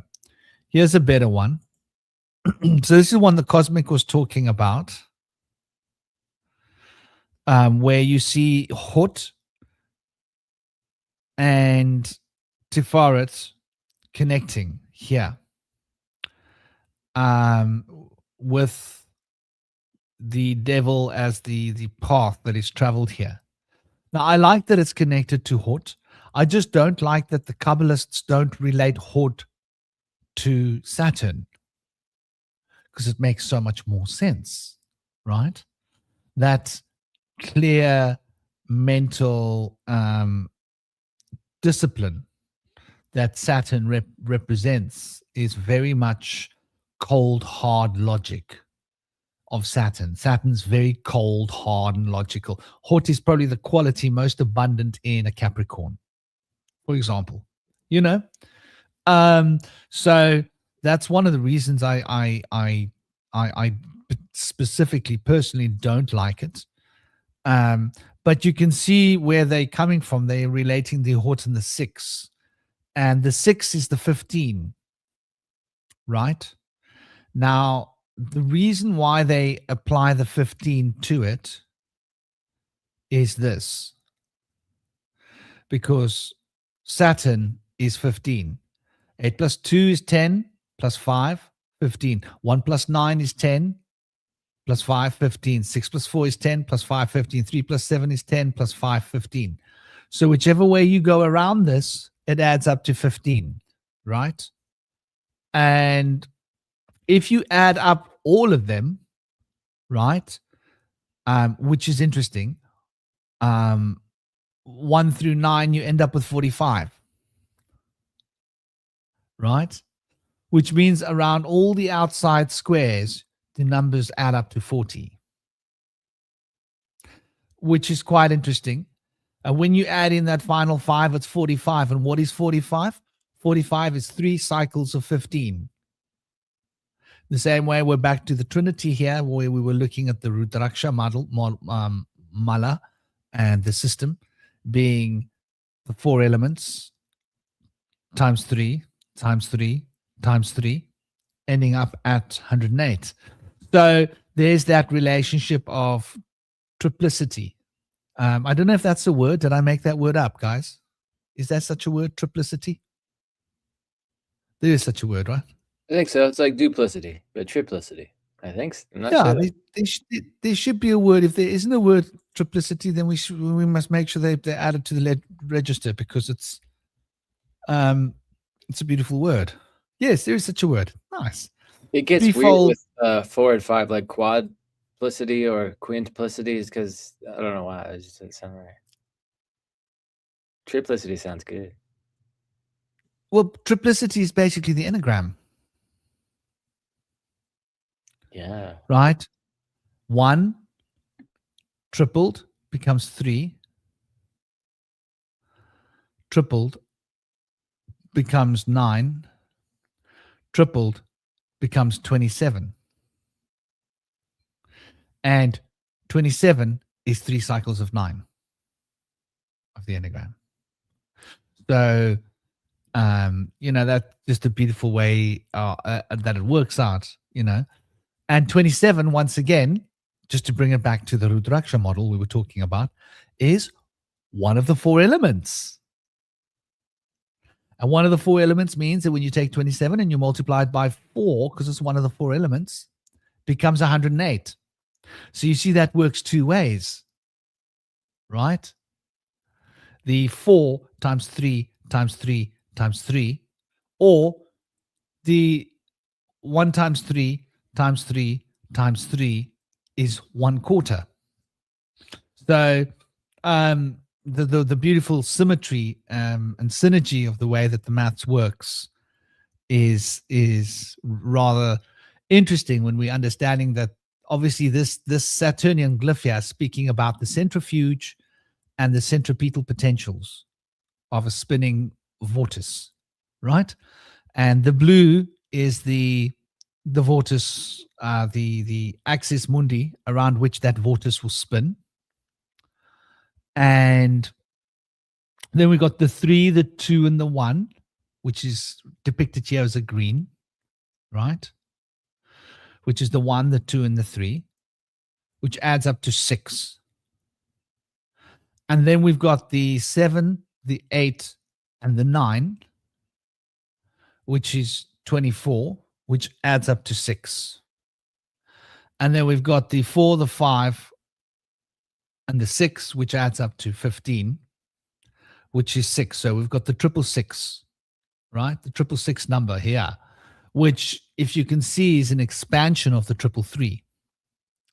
And this is interestingly enough the code for the octahedron of all things, which is why the number 15 is associated with octahedrons in numerology. So the number 15 is, and today is psychic number 15, remember? And the psychic number 15 of today is the 15 plus the 8, right? 23, plus the 20th century, 43, plus the 26th year, 69. Now, 69 is an interesting one, because when you take 23, that number that everybody's so afraid of when it comes to occult matters, right? And you triple that 23 number, you end up with 69. And 6 and 9 break down to 15, back down to the Saturn square, back to 15, back to today, psychic number 15 day. Very powerful day for manifesting. The fact that today is a 69, very double power for manifestation. The fact that today is a Saturday, hello people, Saturn's day, Saturn square, 15, 69, 15, means today is an incredibly super powerful day to manifest. So that's sort of why we are discussing the secrets of Ishtar, Saturnian magic, and the devil's bonds. Because what we manifest, we become attached to. because the attachment of manifestation we call karma, right? Everything that you manifest will become an attachment that you will hold to you, because the nature of consciousness is manifesting this so-called reality around us and through us, this Maya. And this reality that we are manifesting, as we are tweaking the manifestation to be in alignment with our desires and allowing our desires to manifest through this continuum of matter, we are allowing ourselves to build relationships with these tiny little beings called thoughts. And when we recognize that thoughts is a whole population of beings, and we associate relationships with these beings, the same as like when you make a friend with your neighbor, you're more likely to say hi to your neighbor when you see them. And sooner or later, you might hang out together, right? And you become friends. You start like, hey, how are you doing? And the more you associate with them, the more you associate, the more they associate with you. And that's how thoughts are. And so we become attached to the associations of our thoughts, because our thoughts are the engine through which the desire is able to channel. And the desire is the external face of our passion.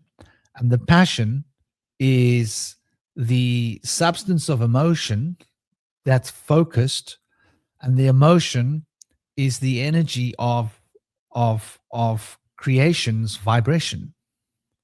And so we feel this energy of vibration, which is emotion. We call it feelings because we personalize this vibrating energy, which is essentially the core of structure of reality, which is acoustics. And we then hold on to the feeling, and I associate it as if it's ours, because we start to develop a relationship with the beings that are the thoughts that are part and parcel to the feelings we're allowing ourselves to associate with particular emotions. So it's like a really interesting pattern, but today holds a lot of these sacred keys.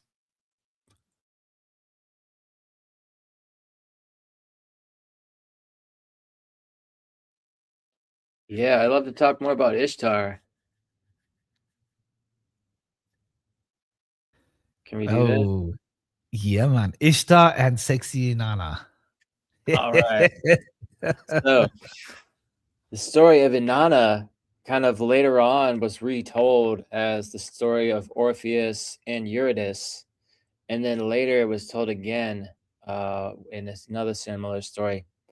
I can't think of the names. Do you remember the story of Hades stealing up a woman, goddess? This theme is littered across every mythology. You could call it Ravana stealing Ram's wife, right? Yeah. Yeah. Same story. Rama, the Ramayana. Exactly. Yeah, there's a whole mythology based upon this story, and it's the same idea, man. And it's interesting. But please continue, dear brother. All right. So then there's like well, Eurydice and Orpheus is the less popular one, but basically the initial story, what happens is Inanna, who is the original Sumerian name of later Ishtar, who's the Akkadian name, which was more well known in our culture because Ishtar is pronounced Easter. And so the holiday of Easter, which is represented by rabbits and eggs, represents a fertility goddess. So bringing in the whole rebirth of Christ thing is an obfuscation of the fact that it's very glaringly Ishtar, fertility goddess, holiday. But basically what happened with Inanna was she, her sister, Ereshkigal, is the goddess of the underworld. And so she captured Inanna and brought her down through the 7 gates of hell, at which point she had to release an article of clothing at each gate. And by the time she got down to the end, she had nothing left. She was bare naked.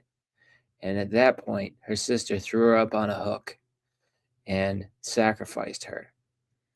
Now, as to why she was being sacrificed, I don't know. Maybe it was because she had gained too much power and maybe abused it. I'm not exactly certain. But basically, at this point is where things get very interesting. All right. So she gets her handmaiden to help rescue her and liberate her from the clutches of Ereshkigal and resurrect her to bring her back to the surface. And so her handmaiden,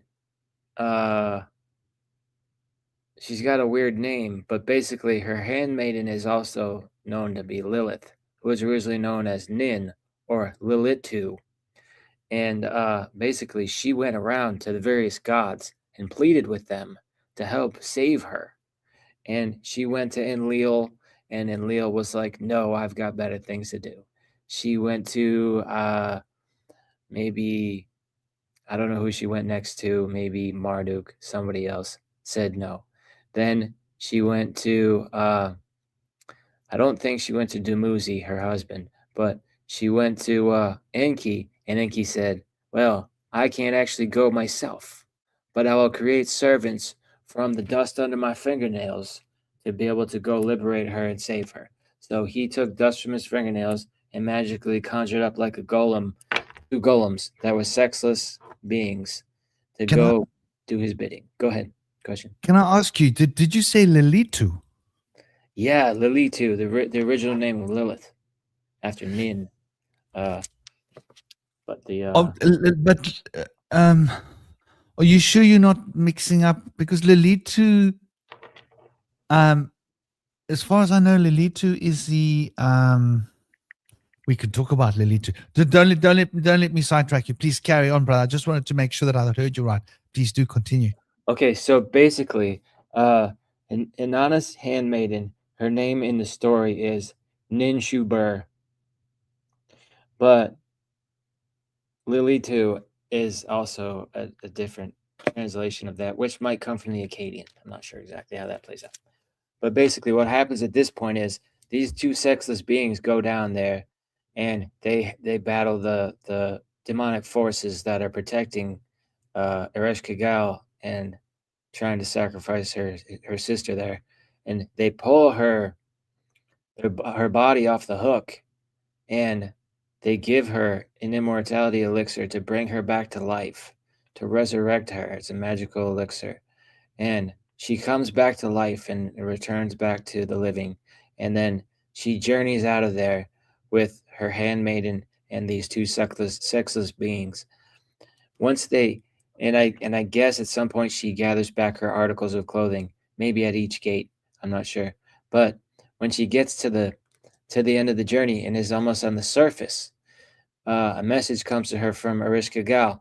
Well, you can be liberated from the underworld, but you won't be able to leave for free. You have to send someone in your place to take your stead, to be sacrificed instead of you, to be able to be allowed to leave.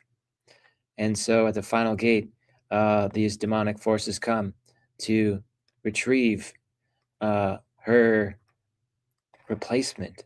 And she goes around to find a replacement. And certain people are suggested to her. What about this person? What about your handmaiden? And she says, no, not her. She's done so much to save me. I couldn't do this to her for all the sacrifices she's made. What about your most loyal servants? No, I couldn't do that to them. They've stood by me. They were the ones that I'm so grateful to have here to come back to. What about your husband? It's like, what about him? Where is he? Why didn't he come to save me? What's he been doing? Well, let's go find out.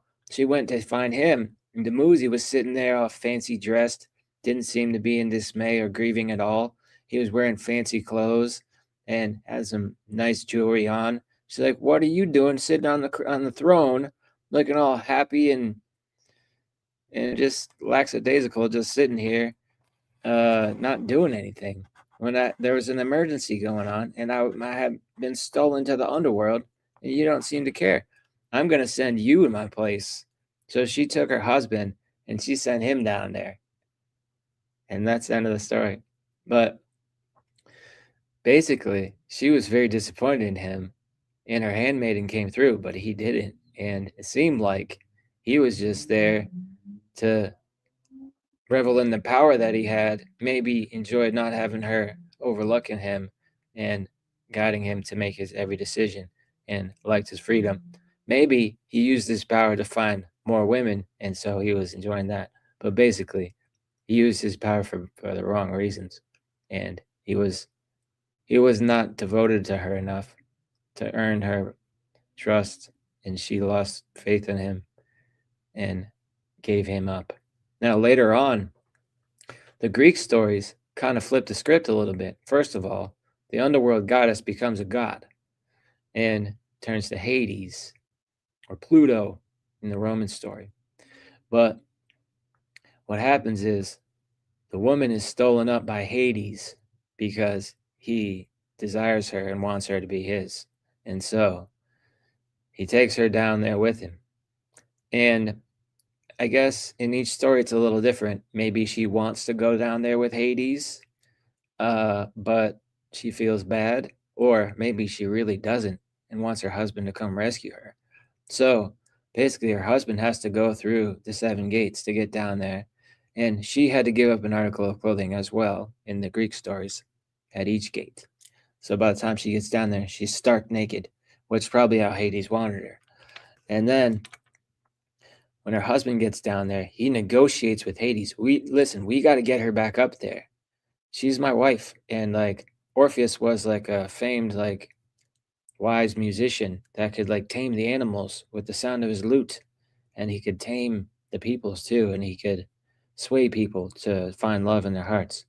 So he said, she's my muse. Without her, I'm worthless. I need her to be my muse so that I can have the passion to play my music. And so he said, well, here's the deal. If you take her and bring her up, you can't turn back to make sure that she's behind you, following you. You have to have faith that she wants to leave with you and know that she's there. But if you turn back once to look to make sure she's with you, she'll be taken back and she'll never be allowed to leave. So basically they journey through the 7 gates, and as they get to near the end and the light of day is becoming into view, then he starts to wonder, wait a minute, has she been with me this time? It's been awful quiet. I don't even hear her back there. And as he approached the surface, he glanced back to reach out for her, to bring her up, partially because he doubted that she was there. He was like thinking, maybe she turned back. What's going on? And as he turned back, he broke the contract and she was stolen back to Hades, to hell. So he lost her. And it's a sad story. And it said later on that his head was decapitated by these 3 jealous women that tried to steal him away, even though his heart was with her. And his head floated down the river and ended up in a cave where people would go to speak to his head and get his wisdom. So it's kind of crazy how the story changes. But basically, the man does get killed both times. The woman returns to the surface in the first story, but in the second has to stay in hell as the love slave of the devil. It's really interesting. Yeah, the headless horseman comes to mind. Guy travels around without his head. Yeah. There's a powerful symbolism there. I just wanted to ask you, was when you were talking about the handmaiden, you were talking about the handmaiden of Ereshkigal or the handmaiden of Inanna? Inanna, Nin Shubar. But maybe Ishtar's handmaiden was Nin. I'm not sure where Nin and Lilitu come in. You see, she didn't have a traditional handmaiden, but she was served by key underworld officials and viziers, the Namtar and the Belet Seri goddess. So the Namtar, they were the ones who served the Ereshkigal, and the Inanna's handmaiden was Ninshubur. Now, this is actually a point I wanted to talk about. Thank you for reminding me. Thank you so much for reminding me. Yeah. There's this massive thing. I noticed there was this big revival of Lilithism, and everybody was trying to categorize Lilith as the good guy, the good girl, saying that Lilith had been demonized by the evil Jews. Of course, it was like it must be the Jews who did it, right? And I'll just go back here for a moment, because when you said, "Oh, by the way, this is mind blowing," let me show you this Lilith image. As you look So- that up, I just want to mention, apparently there's a misconception that Lilith was the handmaiden of Ishtar because of an old academic misunderstanding of the mistranslation of the minor Sumerian temple classes, the wind ghost spirits, the Lilu or the Lili, Ardat Lili, that were not actually a mythological relationship. So there is like out there other diagrams that show Lilu or Lilitu as the handmaiden of Ishtar, which is the Akkadian narrative. Well done, brother. That's exactly it. So I've got the image here on the screen where you can see. You can see there. You see the name? If you Google Lilith, this is the plaque that comes up, but this is not Lilitu. That's Inanna. That's Inanna, to be clear.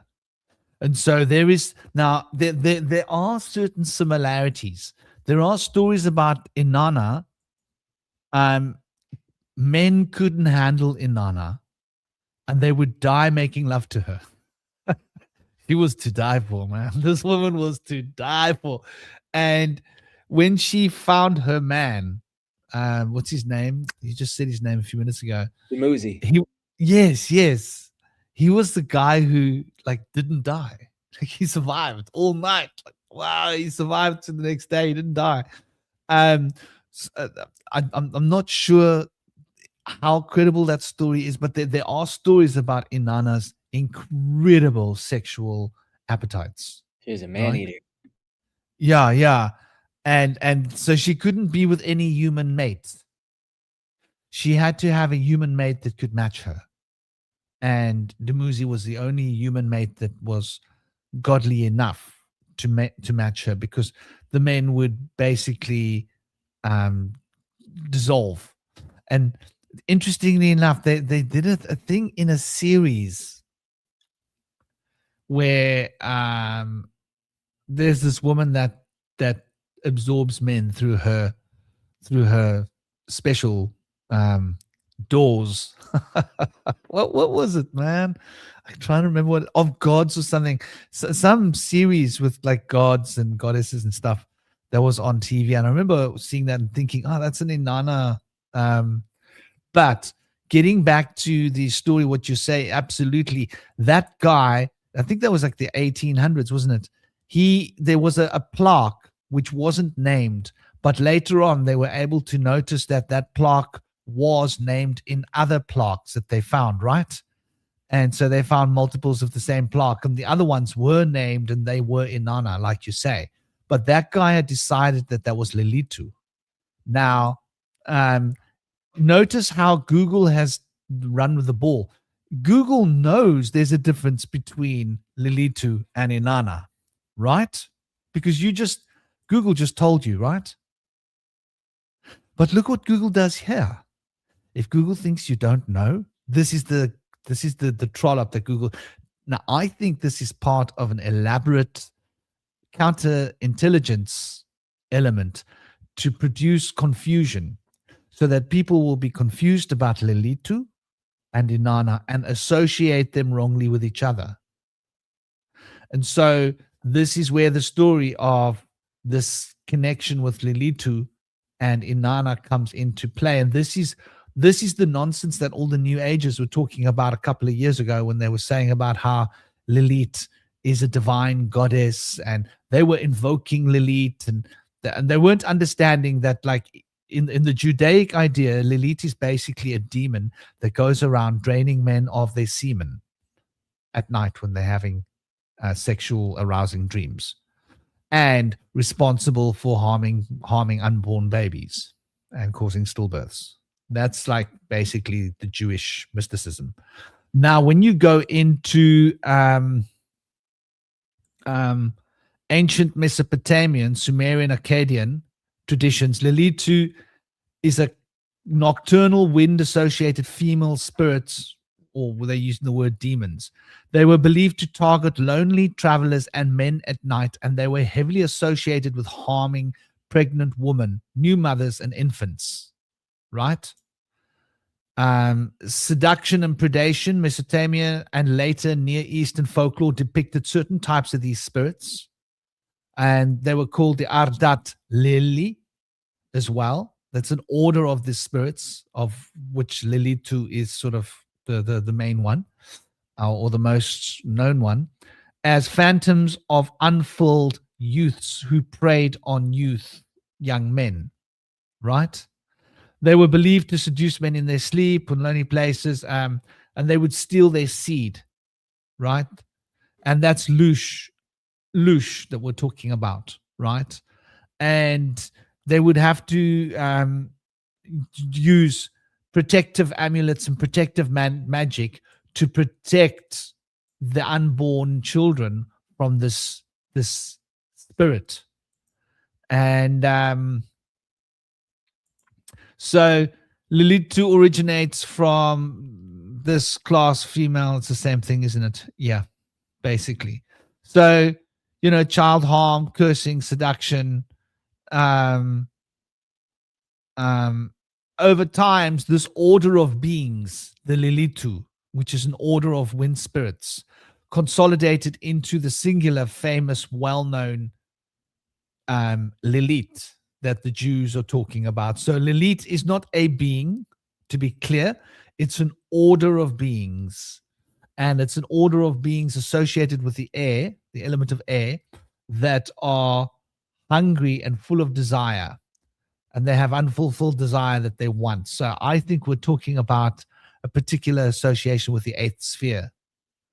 And it's interesting how in modern times this Lilitu is so heavily confused and associated with Inanna and Ereshkigal as well, that they've sort of overlapped the two without recognizing that, and you'll find all these new age books now that tell you that Lilith is a goddess. Lilith was never a goddess. Lilith only became a goddess in the 1960s, the 1950s, and the 1970s. Before then, Lilith was never a goddess. This is a new thing. Interesting that you say the moon. And you mentioned El Shaddai. Yeah. El Shaddai is associated with this element, the moon, and is associated with this particular state of being, this energy, and is very, very strongly related to what we call the black moon, the dark moon before the new moon. So that would have been times that these class of wind spirits would have been at their height of mischief, right? Not under the full moon, because under the full moon, and this is India, I think this is why there's a misconception, because Inanna, right, is Venus, but Venus finds full expression under the full moon. Yeah, because the moon, and this is really important to understand, the moon is exalted in Taurus. So Taurus exalts the powers of the moon, and Taurus is the feminine side of Venus. So when we're talking about the feminine side of Venus, which is Inanna, we are exalting the powers of the moon. And so the full moon is the expression of the Venetian magic. And Venetian magic is also heavily associated with the number 15. Well, if we break down this number 15 is the essence of one, which is that unified will, drive, power. It represents the full essence, the full hit of the monad, single direction. It's the Shiva eye. It's that intense laser focus, right? And it represents control. And then we've got the number 5, which represents the beginning of movements and the maritime associations with 5 as well, which is associating the relationship between that powerful sun laser and the oceans and the water, right? Which then becomes a cycle of water, yeah? And that water cycle is a magnetic cycle. So we're talking about personal magnetism when we're talking about the 5 and the 1 coming together. 5 being communication, 1 being an intense solar radiation of that communication, which is overwhelming in terms of its potency and its heat. And so it becomes the ability to be able to charm someone. So the number 16 represents charm in a very powerful way. It means that your words will be very charming and what you say will be very influential, and you'll be able to manipulate people easily if you've got 15 present in your psyche. And so 15 relates to number 6, which is number Inanna Venus. And Venus is that connection of desire. And so it's somebody who charm you because they somehow tap into your desires and direct what they want in alignment with your desires, or so it seems, so that you become enticed by their desires, thinking they're your own desires. So that number 15 carries that very powerful potential of being able to do this, and drives us back to this Saturn square and the Saturn sigil, right? You see, Saturn sigil locks in 15 at the heart of it. You see that? So this has got to do with contracts. And that contract is locked 15 in at the heart, right? 1953758256455, 15. That's the number of the square. And that 15 is a mutual desire. And the mutual desire is what we're looking at here, ladies and gentlemen. Mutual desire, right? The desire that holds us enchained, and there's a double sword element to this desire. It's got the active side of it, it's got the passive side of it, and these two elements then drive home the two different potentials of centripetal and centrifugal essence, right? Because you got the 1, the 2, and the 3. You got the expansive 3. You got that powerful directive 1, and you got the 2 that is balancing this intense potential. And then you've got the 7, which is a deep introvertive driving in. You got the 8, which is a powerful containment, and you got the 9, which is action, right? And so you can see how the 7, the 8, and the 9 becomes an internalizing force. And you can see how the 3, the 2, and the 1 becomes an externalizing force. But that externalizing force gets focused through 2, which means it's internalized. And the internalizing force gets focused through 8, which means it's externalized. So the yang yin is bound within the symbol. So the extripetal and centripetal potentials of the green and the orange are bound in itself, that the one holds the essence of the other within it. That's why they can't let go of each other. And that is this is the structure of the toric field. So this toric field then is driving home, and we speak about the moon Saturn matrix, right? The yellow, the orange arrowhead is the Saturn element of the matrix, and the green arrowhead is the 2, is the moon. So the 2 and the 8, the 2 The 8 is the Saturn, the 2 is the moon, the Saturn moon, moon Saturn matrix, which is dancing around Venus, the north node, and Mercury. Mercury being in the center, representing the spinning, the potential of movement, but at rest.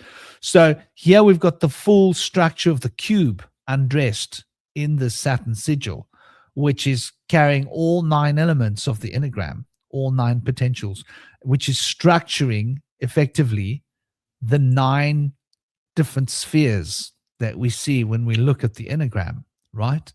9 numbers, 9 spheres, all within a single glyph. And here we can see 9 relationships, feminine elemental relationships, and masculine, 9 masculine on the left, elemental relationships. And between these 9 and 9, masculine and feminine, we can see 3 fundamental principles that are running as a theme through all 9 of these relationships, which we can see as these 3 fundamental principles, which you could consider as the 3 presences, right? The future, the past, the present. So you see all of this represents the Saturn. And so here we can see, for example, when we look at the central one, which is not an enneagram, but 3 triangles, we see we got the red, the 1, the 4, and the 7, right? And we got the 3, the 6, and the 9, right?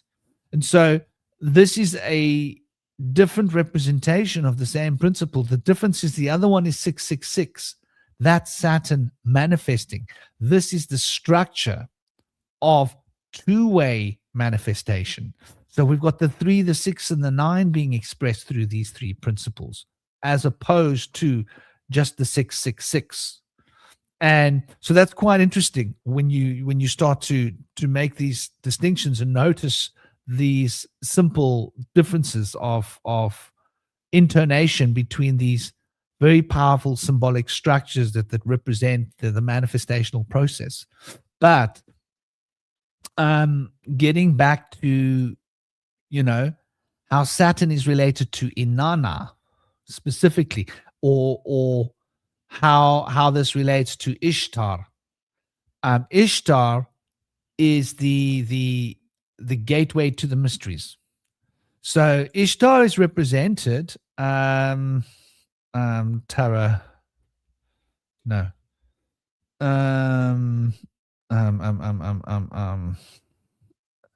So you see, Ishtar is essentially the empress, if you want to get right down to her, right?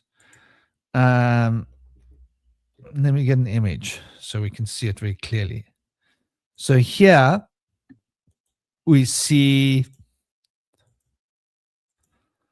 this image of, I've got to remove this one first, don't I? There we go. Okay, so here we can see the Empress. So this represents Inanna, or Ishtar, if you will. And you might notice as you look at her, she's obviously carrying the Venetian potency, but you notice above her all the life and all the abundance, right? But notice on her clothing, what do you see? You see these red roses and fruits, right? So when you're looking at her and you're seeing all these red roses and fruits, that represents, the red rose is emblematic of fruit and of potential, right? So when you are looking at this Saturn square, this Saturn, the devil card, what you're seeing when you look at her on the left is you see the pomegranates, the fruits on her tail that she holds. There's the subtle ood to Venus's power. This is why Venus is related to the morning star, the day star, the evening star, the 2 elements of Venus, right? Lucifer. And why Lucifer is related to the devil, because of this Venetian potential for the devil to be able to lure you in using Venetian magic. And by Venetian, I mean Venus, not the place, Venice. So that ability to pull you in is by the sign on his right hand that you can see there. Notice the sign on his right hand looks suspiciously like an inverted 4, right? And that sign on his right hand, which is an inverted 4, is surprisingly related to that big belly. So the subtle innuendo here is if you sign this document, you'll have a big belly like me. You'll get all the things you want. That's the way contracts work. The reason people sign contracts is because there's something that they want to get, and they believe that that contract is the means towards getting what they desire. So that desire, which stands at the heart of this contractual arrangement, which represents Saturn, is in fact none other than this particular rosebuds that become fruit and fruity potential, and the passion that's behind her. If you look at where she sits, right? If you look at the passion on her throne, right? The fire, the heat energy, the fire passion on her gown, but it's all very much pure. It's purified passion. And you might notice as well on her head a crown of stars, Statue of Liberty. So when you start thinking about the Statue of Liberty, what is she holding in her hand? What does the Statue of Liberty hold in their hand, Indy? Torch. You mean like this lady? It looks surprisingly similar, doesn't it? Indeed. She's showing you the way. Inanna is showing us the way. She dived through the underworld and she came back. We're talking about the story of Christ. We're still talking about rebirth. We're talking about going through the underworld and coming back to be born again, right? Because you're supposed to go to the underworld and not come back. But Inanna transcended the underworld, did she not? She came back. She did. So, It's also said that her story is supposed to represent the idea that spring and summer, which she represents, being stole away into Hades during the wintertime, and then she returns to bring back spring and summer again and be reborn. But exactly. Actually, that story Same was as Christ. also part of Dumuzi's story, because later on he was allowed to come back to the surface for half of the year with his sister Inanna, and then he had to go back into the underworld for the other half of the year. So he becomes also representative of this cycle. But Yeah, she man, looks and this very fertile, like the spring and summer in this image. is why Jesus is modeled upon Easter, because it represents being born again, right? The same way the seasons become born again. So that whole perennialism is attached to Venus, and that perennialism is also the substance and the potency and the power that drives the Saturnian principle. So Inanna and Ishtar and Venus and all things that represent that particular archetype are all instrumental and all part and parcel of this Saturnian matrix. And even though we see that this represents an octahedron, right? The maths of the Saturn of the 15, which is what makes up these lines, right? So the maths of these lines make us up to 15. But notice when you go 1, 2 plus 3, right? That 6 is a single 6, right? 7, 8 plus 9, that's 24, right? That's 4 cycles of 6. So we've got 6 and we've got 4 cycles of 6. And then we've got 15. And 15 is the part that doesn't add up with the 6, right?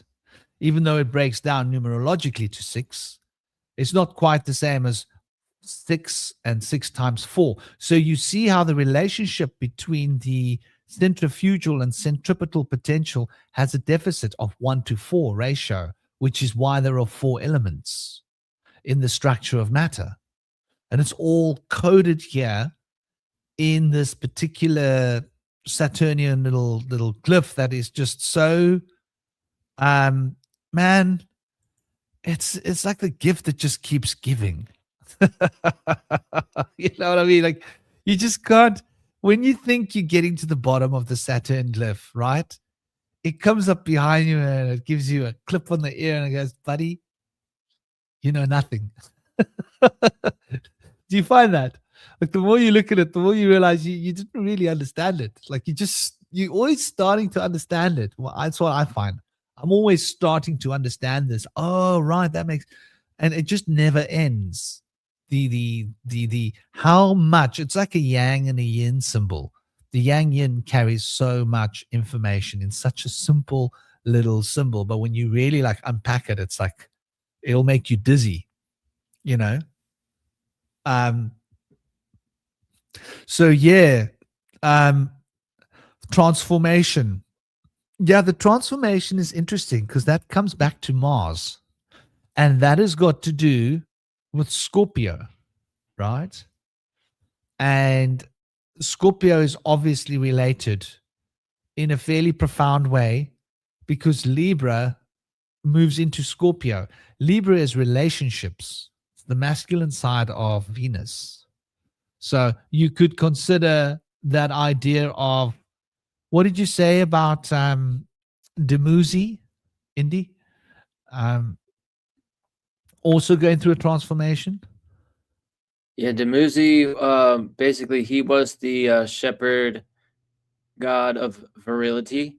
And so his representation of virility was what allowed him to be able to survive a night with Inanna. But she was the goddess of love and war. So she was very fierce, and possibly in her lovemaking as well.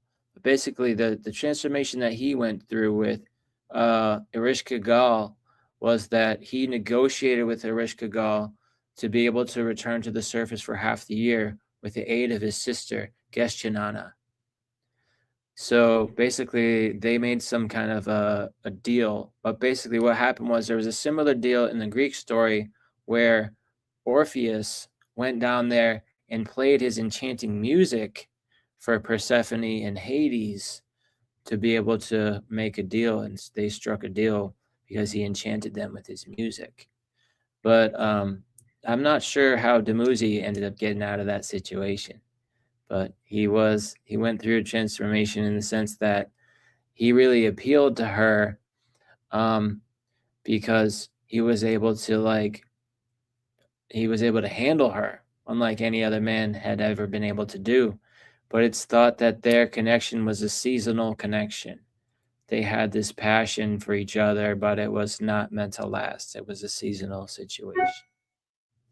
So after the passions calmed, then she realized that he was not worth her time because he didn't seem to have the devotion. He wasn't grieving for her, and his arrogance became obvious. So she did away with him. But I could learn more about what he did to be able to escape. I'll have to get back to you on that. Yeah, it's just very interesting because, like, I'm hearing the story of Scorpio here being told and how Libra becomes Scorpio. And Libra represents, essentially relationships and romance. And it's the scale. And quite fascinatingly, when you look at the entire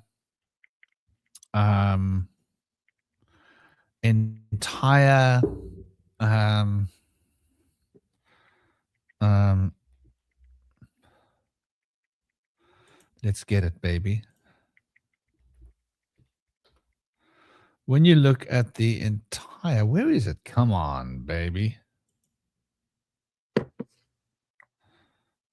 Major. There it is. Is that the best one? Let's see.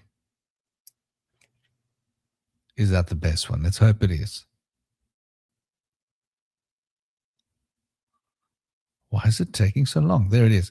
So if we look at the major arcana here that we can see up here above us, right? What do we notice when we look at Libra? This is very interesting. So the Fool, we see the Fool at the top,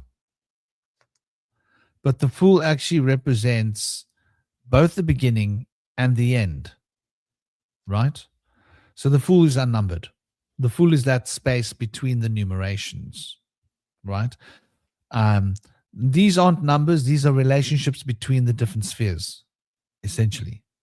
But what we see then is 1, 2, 3, 4, 5, 6, 7, 8, 9, 10. And then we see Libra. Then we see Justice, right? And then we see 1, 2, 3, 4, 5, 6, 7, 8, 9, 10. So we've got a 10 sphere, 10 steps. Then we've got that Libra, which is interesting because what do we notice about Libra in the astrological sphere? The astrotheology repeats this in the theme, but that is the point that the sun must cross for the day and the night to be equal, is it not? Yeah.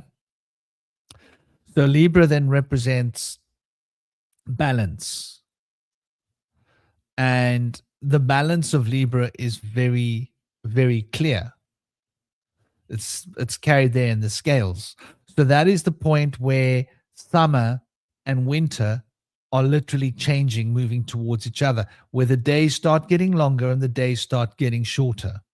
So that's the equinox that we're looking at there, right there, Libra. So that's quite interesting that right in the middle of the pack, it's separated in such a way that there's 10 steps moving towards it and 10 steps moving from it.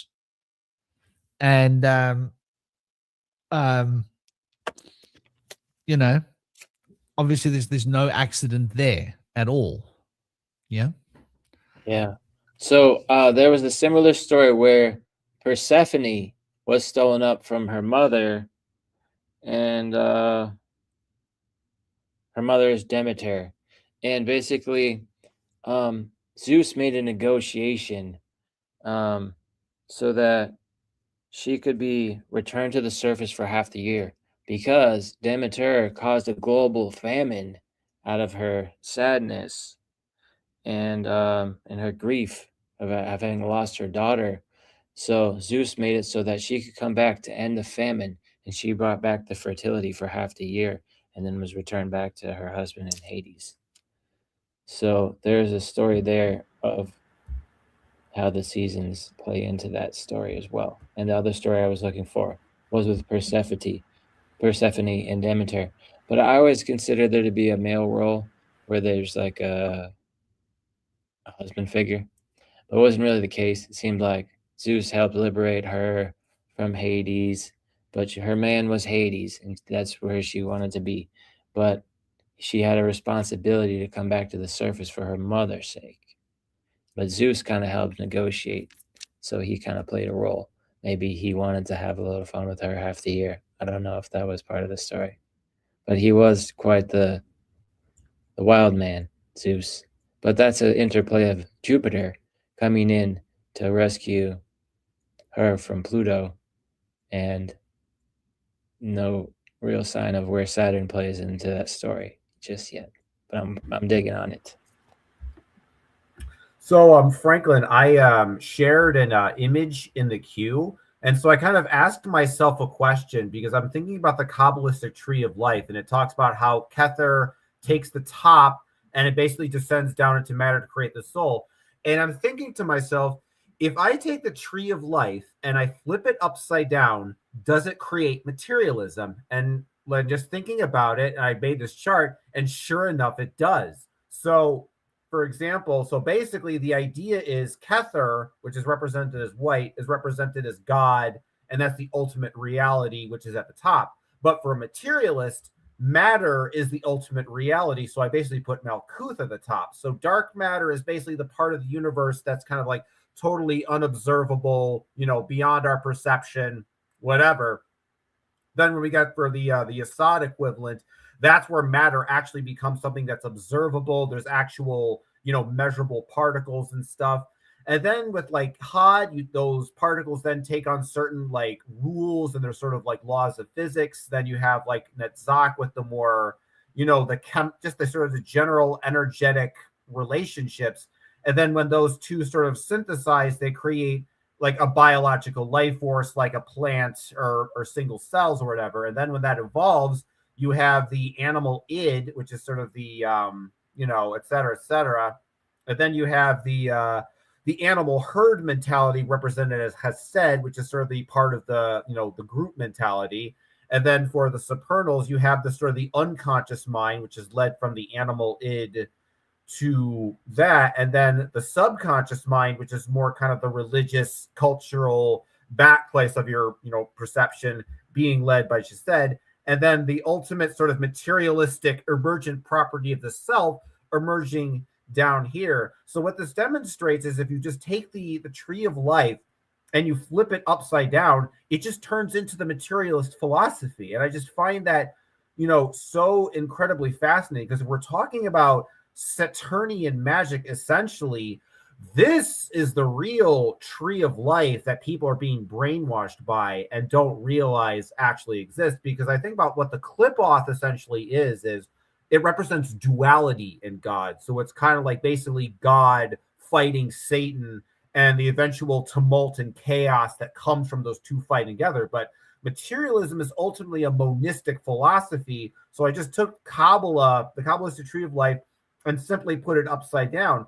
And this is interesting too, because when you think about it from the context of free will, because from the other side, when you start over here, the self is usually sort of thought of as being in Malkuth, and having the link from Yesod to Tiphereth, there's a clear line of a sense of self. There's a sense of free will. But when we take the tree of life, when we flip it outside, now there's a very clear and noticeable gap. So Da'ath then becomes the gap in between, your ego consciousness and your true sense of self. So in a materialist sense, you don't know what your sense of self is. And that's why a lot of these people become deterministic, and they don't believe in free will, because they just see everything as being the action of matter, being basically Malkuth, basically playing the role of Kether, and then going the opposite, which is different than the Clipothic tree of life. But I didn't think about the tarot implications, like the tree of life, but maybe you guys could go more into. I didn't put that. I just kind of put this together really quickly, but there could be some interesting implications found when we consider all the tarot paths too, and maybe that could play an interesting narrative. But yeah, it's interesting that this seems to make sense when you just flip the thing around. It creates a completely different ideology. Yeah, that's well spotted. I think it's quite relevant, because materialism is like exactly what you're getting at here. That is essentially when we become, what's the word? When we become duped and we become locked in to this one in such a way that we become prisoner to the ideology. And I think that's what this shows us. Why can't I show that on the board? What the heck?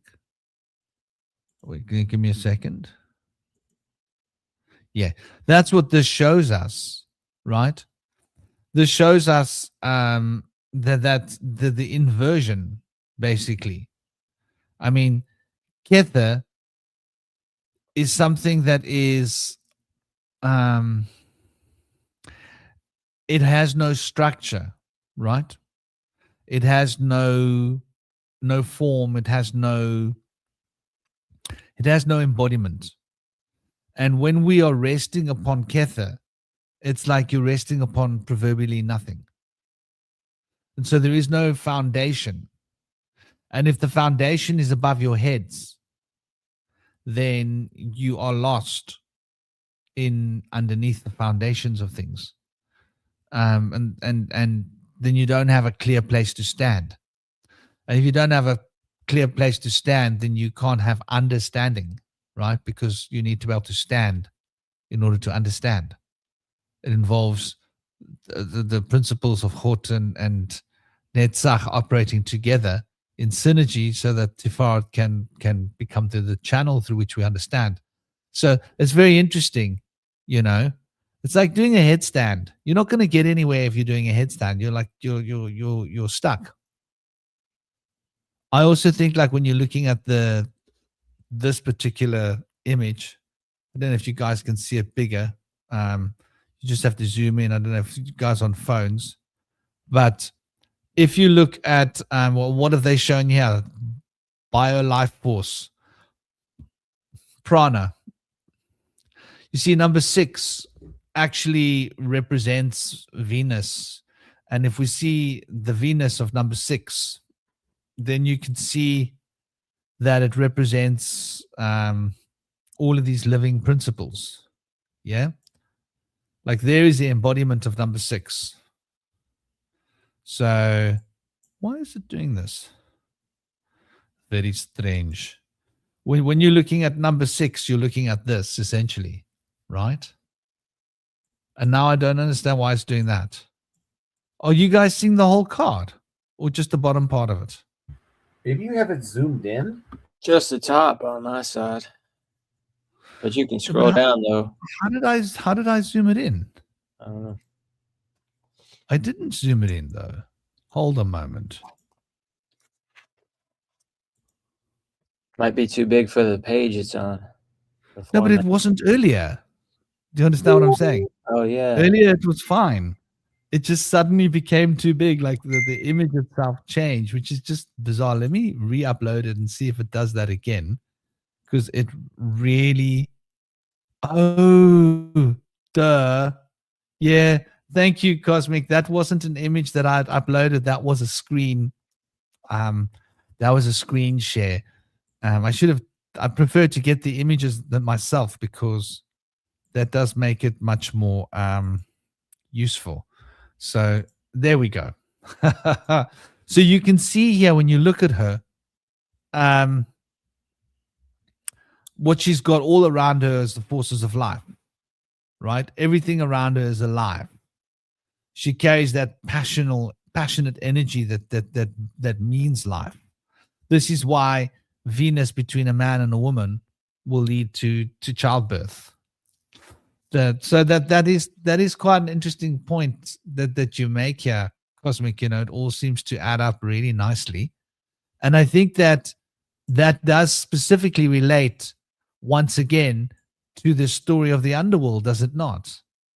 Inanna traveling into the underworld is Inanna is the tree of life inverting, and that journey into the underworld represents not being alive. And if you look at this image, it represents diving into the underworld in a sense and not being alive.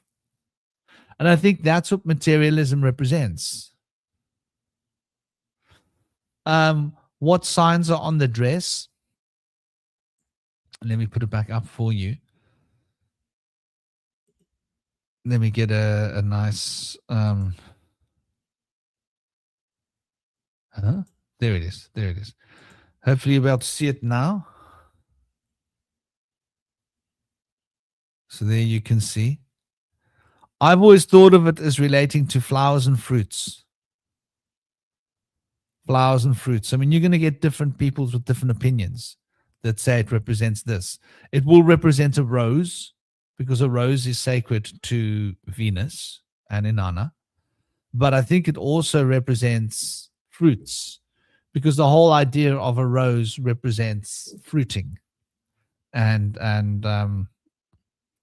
pomegranates is something that people will say as well, because it's red, and you'll see the pomegranate theme is often used by the Jewish mysticism, and you see the pomegranate theme being used here on the tail of the lady, female's tail. Yeah, in the story of Persephone, the reason why she died and had to be brought to Hades was because she ate the seed of the pomegranate. So that ties in with that as well. But as far as Eurydice, she got bit by a viper and she died from snake venom, and that's why she was brought to Hades. Yeah, so I think, like, bringing it back to the materialism thing. Should we call it a curse? The materialism curse. That materialism is brought about by this particular matrix, right? And all those people that have written books about the moon Saturn matrix and how it's related to the Illuminati and all this other gobtrobble nonsense. Yes, the Illuminati used the moon Saturn matrix because it's magic. You want to understand magic, you got to understand how the moon and Saturn operate.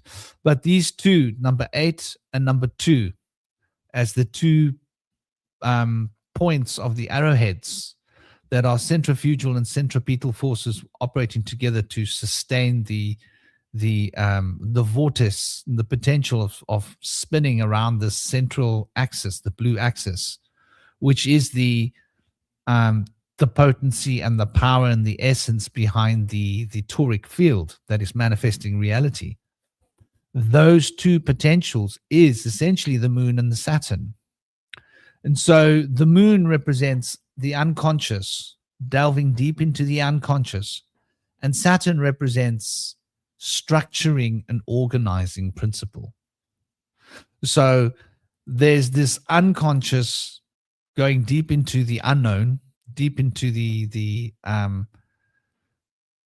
proverbial bowels of mind and consciousness, and then there's the Saturnian element to come out and structure and organize everything. And that organizing, structuring potential of the unconscious, you could say, represents the demiurge. And so when we look at the demiurge, you can see now why the demiurge in ancient times was represented as the one, the snake, the lion, and the snake, right? And the snake is an interesting potential here, because the snake represents those forces which are Venetian, you see? So when we're talking about 1 and 6, we're also talking about 4 and 6, because 1 manifests through 4. And you can see quite clearly here, I'll show you what I mean. When we look at the enneagram, I hope you guys can see this well. But if you look at the number 1, right? So you got the 9, which is the complete. Then you got the 1, 2, 3. Then you got the 4. 4 represents the rest, right? Yeah, 4 represents rest. So you got 1 red, 2 blue, yellow, 3. Then we're back on red, but now we're representing the rest between yellow and blue. Then we start with our next cycle. 5 blue, yellow, and red, 5, 6, and 7. And then 8 represents the rest between the next yellow and what the 3 that came before. And then 9 represents the rest between these two extreme principles within itself of 1 and 8. So you can see how the circle of 3 triangles is moving here. So you got 1, 2, 3. You got the sun, you got the moon, you got Jupiter. 1, 2, 3. 4, you got the north node, right? That's Rahu. Then you got 5, you got the beginnings of motion. 6, the harmony of the law. And 7, the internalization of the spirit. And then you're sitting back on the structure again with 8, right? Where 8 then becomes the blue that stands dependent. So you can see how beautiful the structure works. And you can see that 8 and 4 are octaves of each other. 4 represents stagnant rest. 8 represents active rest. In other words, there's a rest involved in 8, but it's active and it's productive and it's moving. 4 is knowledge that's stagnant, belief related. 8 is structuring information that's active and structuring. So 4 is the blueprints for the structuring of the universe, and 8 is how that comes into being, time. So time relates to the number 8. And so the 4 and the 8 here are really, really important. And notice quite interestingly enough, right, that 8 is double 4 and 4 is double 2. So you've got the 2, the 4, and the 8 as a fundamental trinity, right? Where 2 plus 2 plus 2. Sorry, 2 times 2 times 2. Which is really interesting, brings us to 8. Yeah. So you could think of 8 and 4 as being octaves of 2. So this relationship between 8 and 2 is rather like fundamentally important and represents the waters. And the waters of the hanged man represents the firmaments above and below us. So the 8 and the 2 hold the firmament, right? That's the moon Saturn matrix. And that's the moon Saturn matrix that we can see being reflected. What is going on here? It's being difficult, ladies and gentlemen. That's the moon Saturn matrix we can see between these two centrifuges here of the 8 and the 2.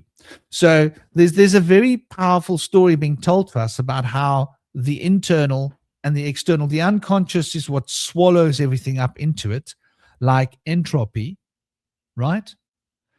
And the 8 is that which structures things outwards, which is the opposite. But 8 brings towards itself entropy, and 2 brings towards itself creative potential.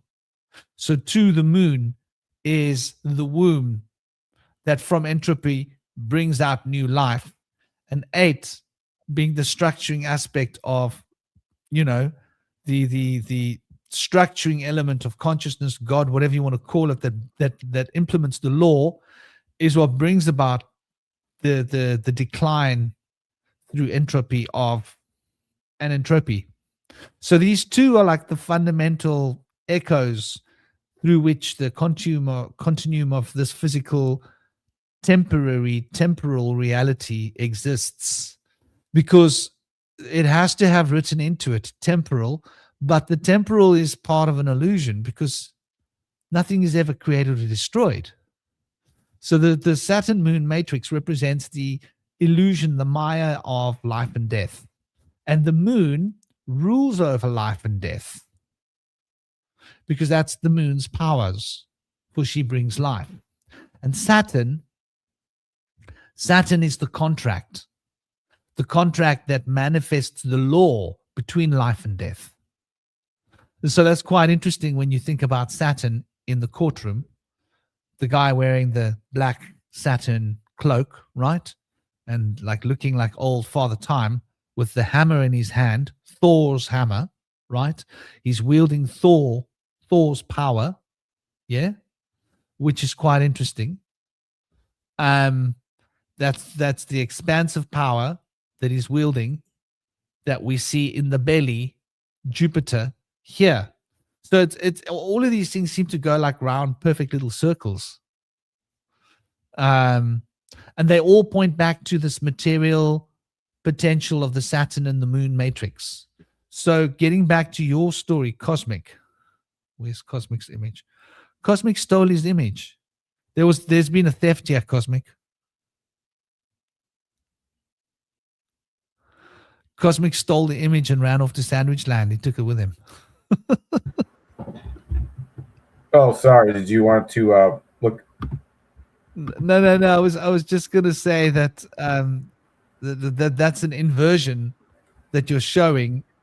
You could see the polarities of Kether as being the extremity of the unconscious, right? And Malkuth as being the extremity of conscious. reaching into matter. And so when you invert that, then you are moving from an unconscious place. Does that make Exactly. sense? Yeah, because in a lot of ways, their entire philosophy is that everything is secretly, moving by unconscious forces, and your aspect of consciousness is kind of an illusion. In a lot of ways, it's kind of like Gnosticism in reverse, because Gnosticism is basically the idea that you are trapped in this false world of matter, but you have a divine spark and you have free will and you can escape to the pleroma. Where the materialists are like, we're trapped in this false pleroma and you have this illusionary divine spark, and come, let us escape to the true realm of matter and physicality and escape that. So in a lot of ways, it's like an inverted form of Gnosticism too, where matter becomes the primary reality and the spiritual is then seen as the false matrix that humanity has to escape from. Exactly. That's well put. Namaste, D-Love. How are you doing? I see you here with us. And Vince and Hollowbone Hawks, you guys are still with us. And Chaya and Patricia, namaste. How are you doing? Big love. It's Jewish mysticism. I'm not sure what you meant or which part is Jewish mysticism. If you think the Kabbalah is Jewish mysticism, I would say it isn't. I would say it has been used in Jewish mysticism, but it's way older than Jewish mysticism could ever dream to be. That's what my thought would be like if I were to go Tree of Life, Mesopotamia. So people don't realize this, but the idea of Sephirotic ascension is not a Jewish idea.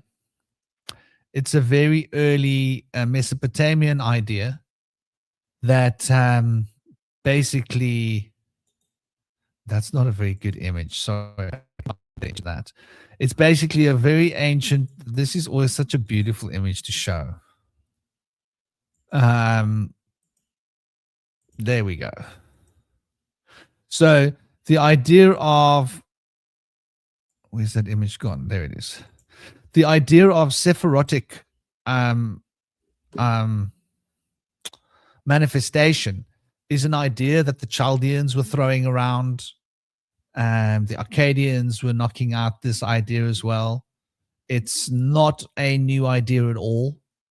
And it goes right back, like way before Judaism had ever been thought up. Before anybody had even considered the idea of a possibility of maybe fantasizing about, possibly dreaming about something that could one day be thought about and at a later stage be considered and then be named and then be actualized to become Judaism. That's what we're talking about, like way back there. And Tree of Life is supposed to represent the goddess. In Asherah, her name was translated to the Tree of Life. But she was represented by a pole, which they would make from the Christmas tree, which represents her, and it would turn into the maypole. But they also made statues of her as well that resembled the Tree of Life. The Tree of Life was also represented by Ningshita, who was the first to carry the caduceus staff, but he was portrayed as having serpent on each shoulder. And these bird figures here are 2 of the 7 Upkalu. And initially they were represented of wearing a fish hat or like a fish over their head with like fish scales as a cape on the back. But then later they were represented as birds. These same birds were seen to be represented in the Mesoamerican ruins too. So that's pretty interesting.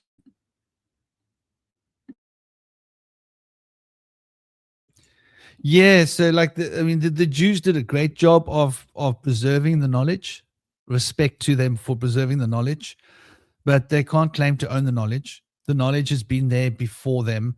It's very, very ancient, and it has moved through culture, through culture, through culture, through culture, and it's always been there. You can even see it in the Vedic knowledge when you look at the Sushumna and the Ida and the Pingala crossing over each other, and at the top you have the circle with the 2 petals, which is the Ajna chakra point, which represents the Ida and the Pingala coming together in the Sushumna. That's basically the caduceus, which is basically, when you look at it, that's what the tree of life is basically explaining to you. This ancient mystical knowledge that has been carried and reflected in so many ways. And the Arabics had a very clear concept of the nine spheres, and they hid it in plain sight in their mystical tradition, which is known in terms of exoteric sense as the Qibla, not the Kabbalah, the Qibla. And the Qibla exoterically is facing towards Mecca. And what are you facing when you're facing Mecca? Let's think about it, ladies and gentlemen. You're facing one of these, right? You're facing a cube. And the cube is the structure of Saturn, right? The forces of creation. And that cube that you're facing at Qibla carries within it the enneagram, the knowledge and the secret of how the 9 spheres interact. And so the enneagram is the true ancient idea. And I don't mean the enneagrams as we're depicting them here today. I mean the principles, the fundamental principles that are considered as enneagram, right? Like I've taken Chaldean ideas and put the Chaldean ideas together here to produce this enneagram. But the Vedic idea of the enneagram, there is still a Vedic enneagram today that is used like this. There's different kinds of astrological charts that you can get in India. One of them, it looks like this. It looks like these 9 blocks. They literally draw it as 9 blocks. And I've seen the guy draw it for me before when they study your hands. And they'll draw these 9 blocks. They'll draw a little, and they'll calculate the positions of the 9 planets as per your physiology, and give you an idea of the astrological numerological potentials as it relates to this. So it's very, very interesting how universal and how ancient these blueprints are. Yeah, Vince, it's a blueprint, man. It's the 369. It's the structure, the architecture of the universe. And Tyr is really interesting because I noticed, D-Love, you mentioned Tyr. The rune Tyr is here in the structure, isn't it? Which is really beautiful to see. Let me bring up an image for you guys, just so for those that don't know. It's called Tiroise, I think. Is it called Tiroise? Is that right? Let me know, guys. Tiroise, that is the same rune as Tyr, isn't it? Just let me double check. Tiroise. Where am I getting that from? Tiroise is the same rune as Tyr. I think it's the same one from different cultural ideas. Yes, no. Tiroise is the older reconstructed Proto-Germanic name for the exact same runic letter called Tyr in Old Norse. Yep. That's where Tuesday comes from two. Tyr became Tuesday. Mars Day. Yeah, man. So Tuesday, look at that structure there. What do we see? We see a 90-degree angle. The god of war. We see is that a 90-degree angle? Or is it more than a 90-degree angle? It's a 90-degree angle. 90. Broken. It seems like that. And well, I suppose that's just the way that it's been stylized, like in that particular drawing. But here you can see that this is part of a cube. Can you see it here? In the sigil? If you see it, the line from 3 till the center where it crosses with the same line that comes from 9. So 9 and 3 move over the corner of the block of 5, right? Where the green moves, and there they meet. And there it goes towards 4, the blue. And that's like the side of a cube. And if you look on the other side, it's facing the other direction. It's also the side of a cube.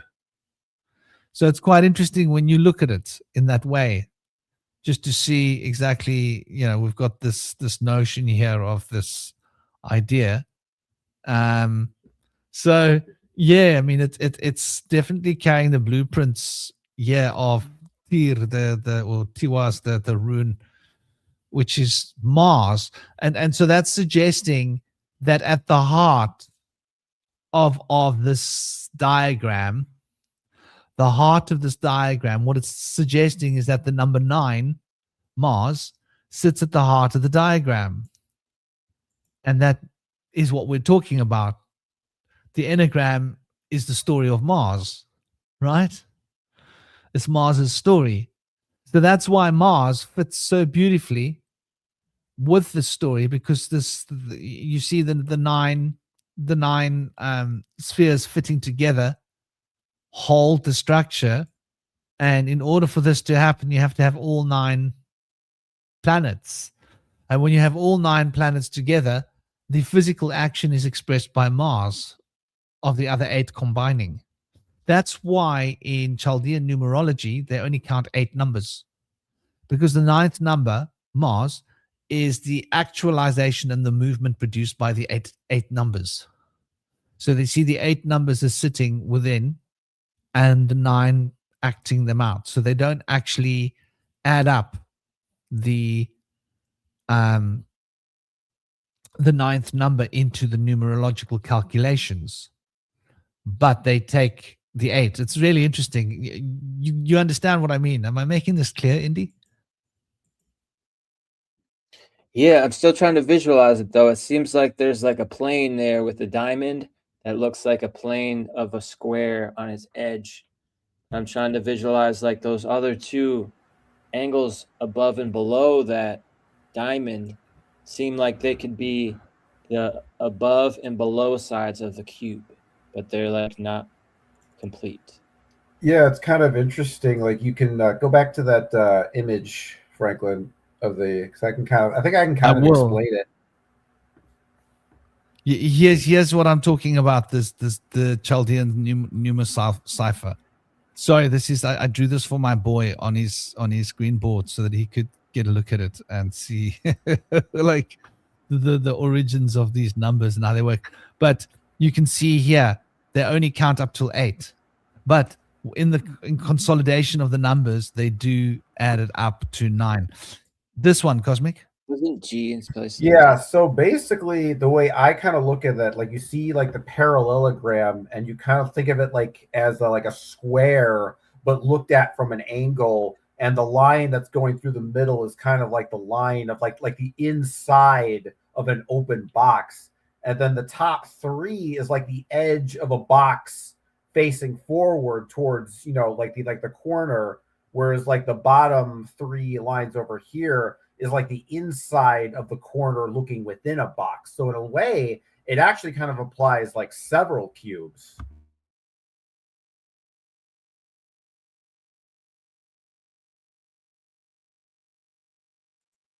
Exactly. Yeah, it's got a whole lot of cubes in there, hasn't it? It's a never-ending cubic story. It's a whole lot of cubes all cubed together. It's very what were you saying, Tesseract-like. Yeah, exactly. I see where the central diamond unites like the top and the bottom of a cube. If you were to take the diamond out though and like draw a straight line from the edges of the arrow on the top to the edges of the arrow on the bottom, it would be like a strange cube, because basically the line would have to cross through. If you take the line from the edge of the arrow to the other edge of the arrow on the peak of it, it would be a line that would go as like a diagonal from the front of the cube to the back of the cube. But if you take the line that starts at the edge of the arrow and then goes down past the peak of the other arrow, then it would connect to the front edge of a cube. And then you could like fill in the rest of the cubic parts. But the diamond doesn't really fit into it, though. That's the way I see it. You know, I think the image would be easier to visualize if the two triangles had like a different color inside them, like maybe like a slightly different like shade of gray to make it look like a kind of like a three-dimensional. Like if you look at the inside of the diamond part, I visualize that as like a square hole opening, and then the diagonal line is like the corner of the square. So some shading would make it more visible, I think. So I guess what I'm saying here is like the arrow that would be on the top left would be the front edge corner. The arrow on the bottom right would be the back edge corner of a cube. Yeah, exactly. Yeah, exactly. And then in the center, can you see that those two arrows are pulling apart? Yeah. They're actually dismembering a cube. Okay.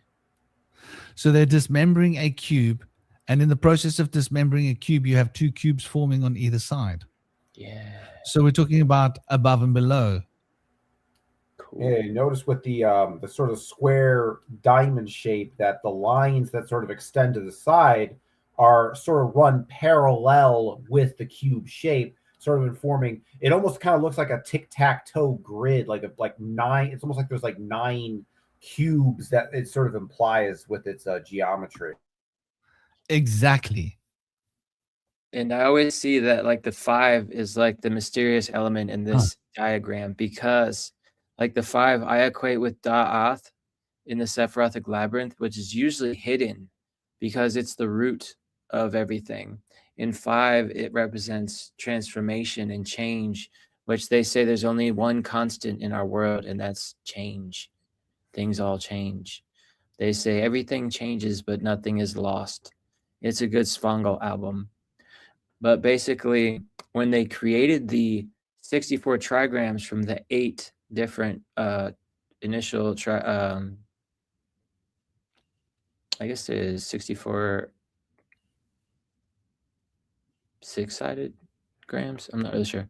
But basically, you get 8 different trigrams from taking all of these corner squares. You mean the I Ching, yeah? Yeah, and they created the I Ching from this. But the corner squares were used to represent 8 different trigrams, but 5 was left out. So that's where they get 8 from the 9.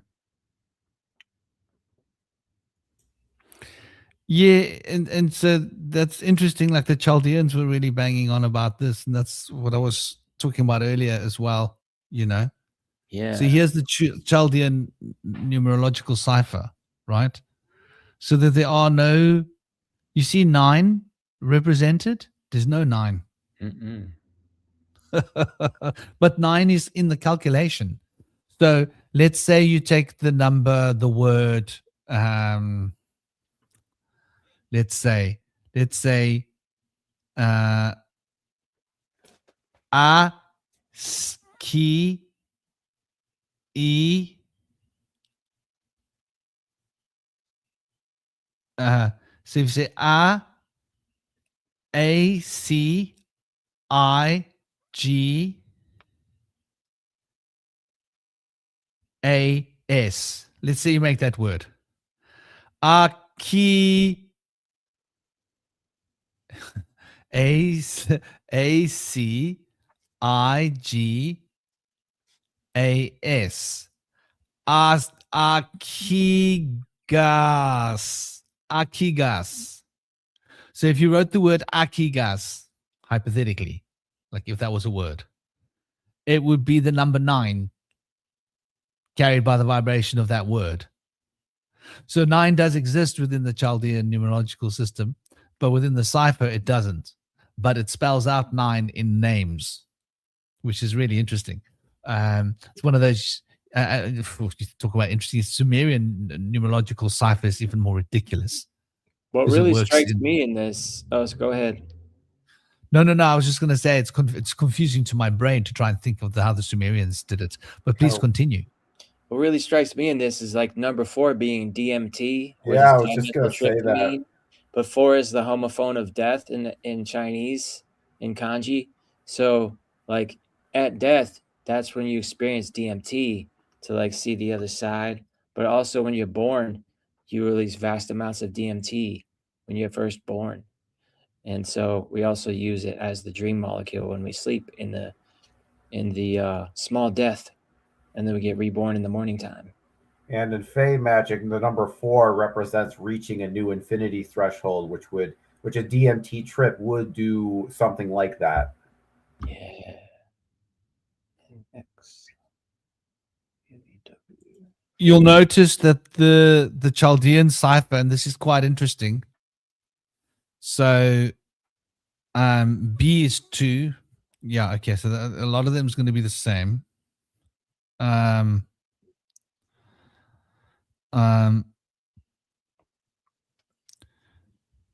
Notice that G is 3. In Hebrew, G is 3. D is 4. In Hebrew, D is 4. Okay. That's not that difference, right? H is 5.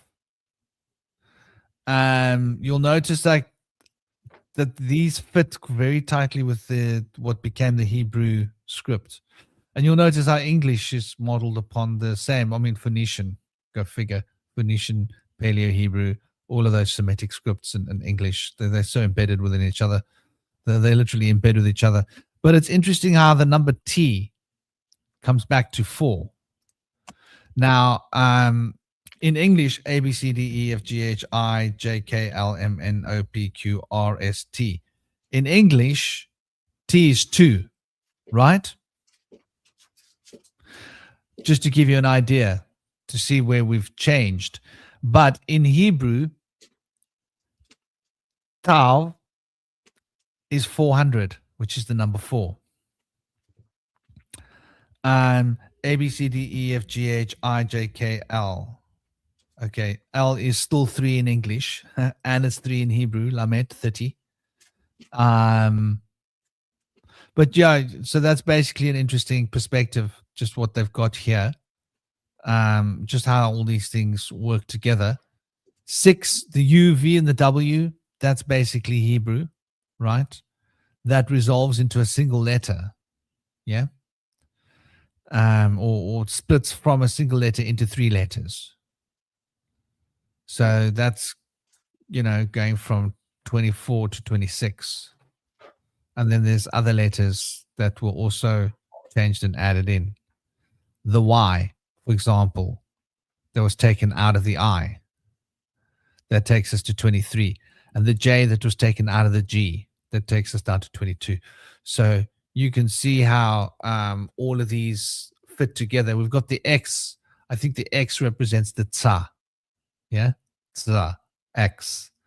So interesting. But the framework, when you look at the Chaldean, is very closely associated with the Semitic.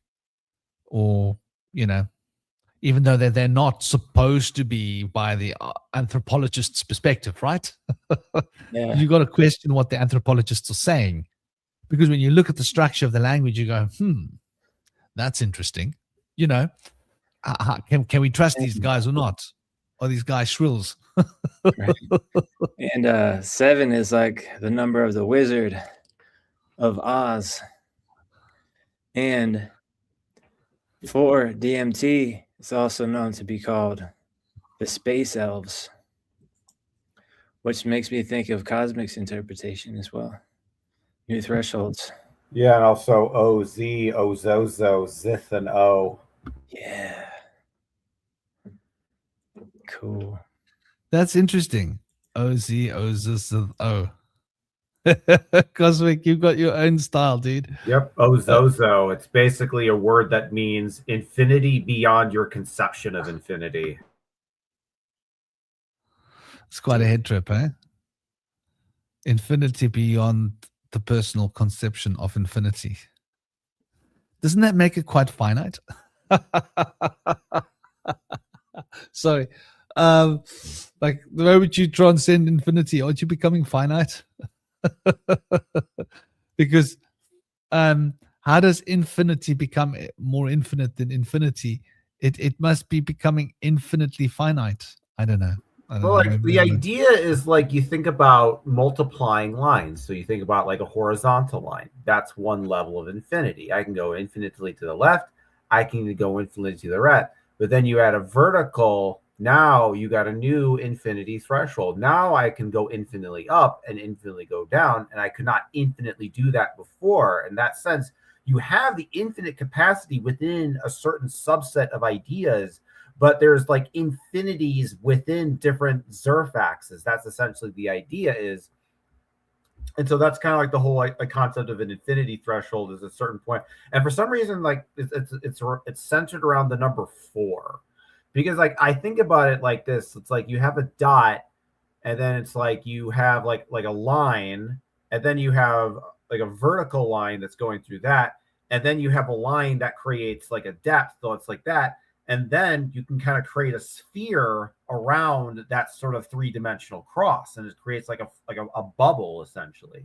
So then everything beyond that, you would just take those 4 lines and then multiply them to make 8, and then the next infinity threshold would be like at 64 or something like that. So, so the idea is it's like even more infinite than your conception of infinity. It's like it's so infinite you stop trying to basically think of it like this. It's like it's the difference between, you're at a ball factory and you need to count all the number of balls versus literally being in the Sahara Desert and counting every individual grain of sand one at a time and having to do it by nightfall. You're kind of like, yeah, it's not going to happen.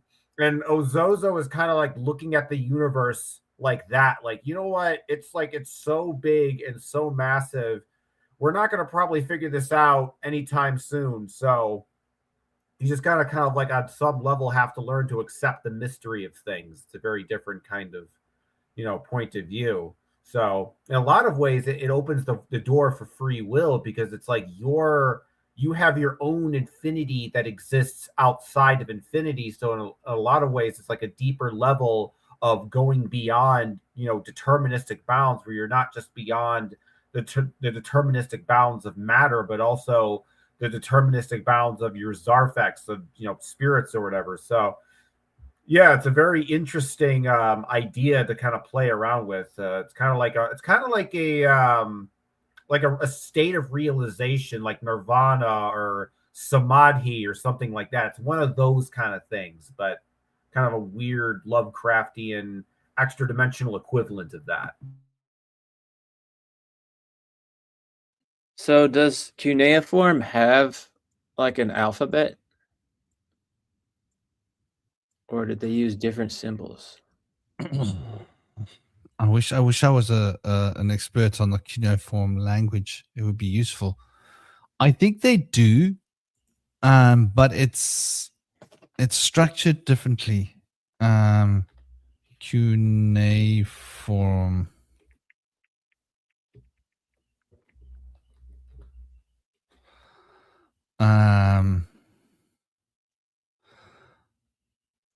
So it's like, it's almost like the ancient Egyptian. What you call it? Not ancient Egyptian, hieroglyphics, but it's not. Maybe I can share this. Yeah, because originally the little arrows weren't there. Once they started to make it embossed in clay, that's when they started to make it into like the little triangle parts. Before that, it used to just be pictographic initially. But Yeah. like when they simplified it, it made it easier to break down. Well, it didn't actually develop. It just there were these 2 scripts. It's interesting.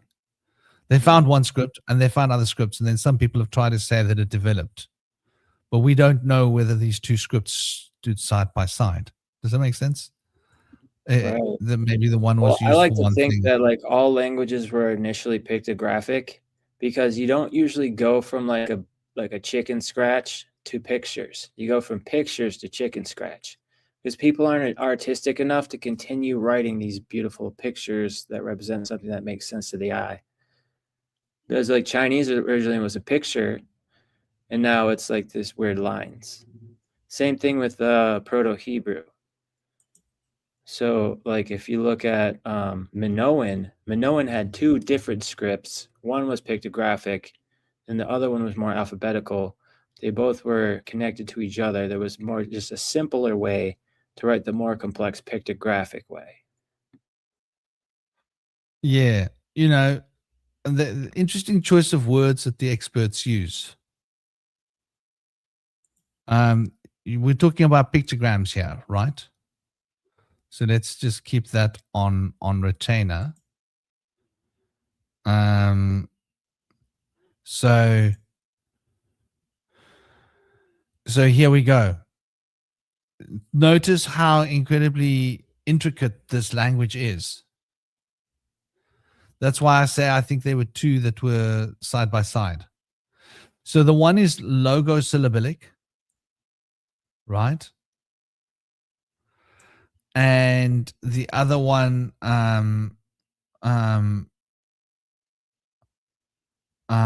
syllabic signs, right? So logosyllabic is a symbolic logogram.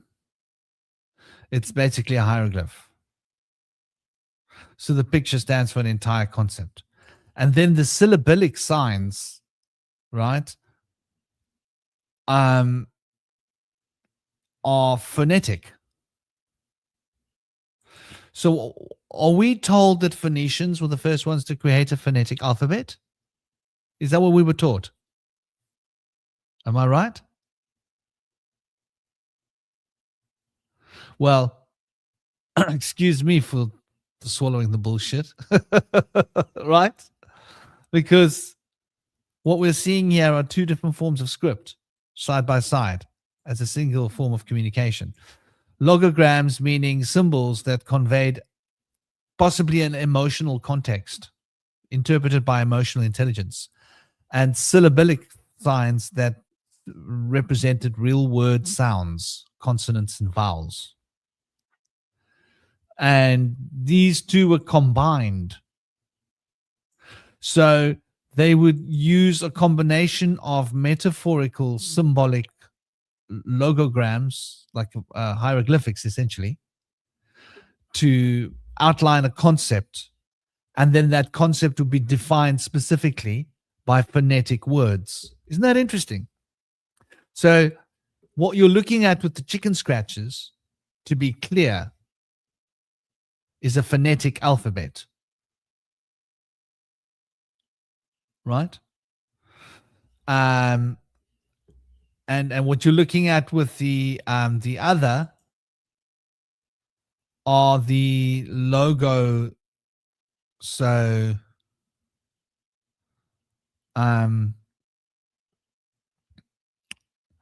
so that's very interesting. And some of those things would be hieroglyphic oriented. So some of those little chicken scratches would make up a picture, would be like a whole thing, you know, a concept bound in it. I got a diagram from Britannica that shows the progression from the original pictograph to the cuneiform versions. Show it up here. Let's see it. I'm always very skeptical when I hear that. Just because they don't have very much to go on. So we know that they're like clutching at straws, trying to, you know, put it all together, because there's only so much we know about these guys, the Phoenicians specifically. Is it in higher resolution by any chance? It's so weird. Once I shared it, it's not viewable that well. Let me see what I can do.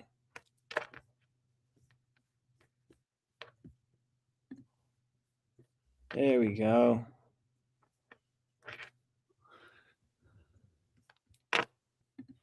So here can on you the zoom left, in more? Yeah, I could zoom in a little more. And then make that thing the whole page if you can, and then you can tilt it up and down. I don't know if you...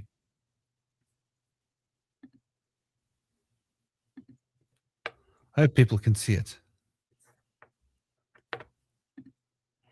I lost the page. It's some kind of glitch. Wait a second.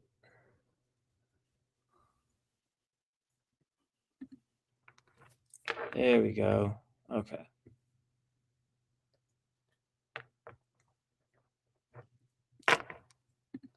Yeah, that's a little better, right? So they basically are showing how the picture turned into these weird lines. And basically, like, I don't get where they got this V on the right, Yeah, in it's the middle far-fetched, column, eh? on the top, and then turned into just a straight line. But Yeah, initially, yeah. they had this bird on its, like, we're looking at it straight on.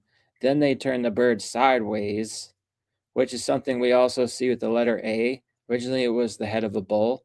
By the time it got to English, the letter A is the upside down picture of a bull head. So if you turn the letter A upside down, it's a bull head. And if you bring the middle line across, it makes the little ears. But the two bottom parts of the A turned upside down and become the horns on top when you flip it. So maybe this was part of language confusion where they flipped the letters on their side. Maybe that's just how the alphabets progress. I don't really know, but they took the bird and turned it on its side. They took the fish and put it on its side.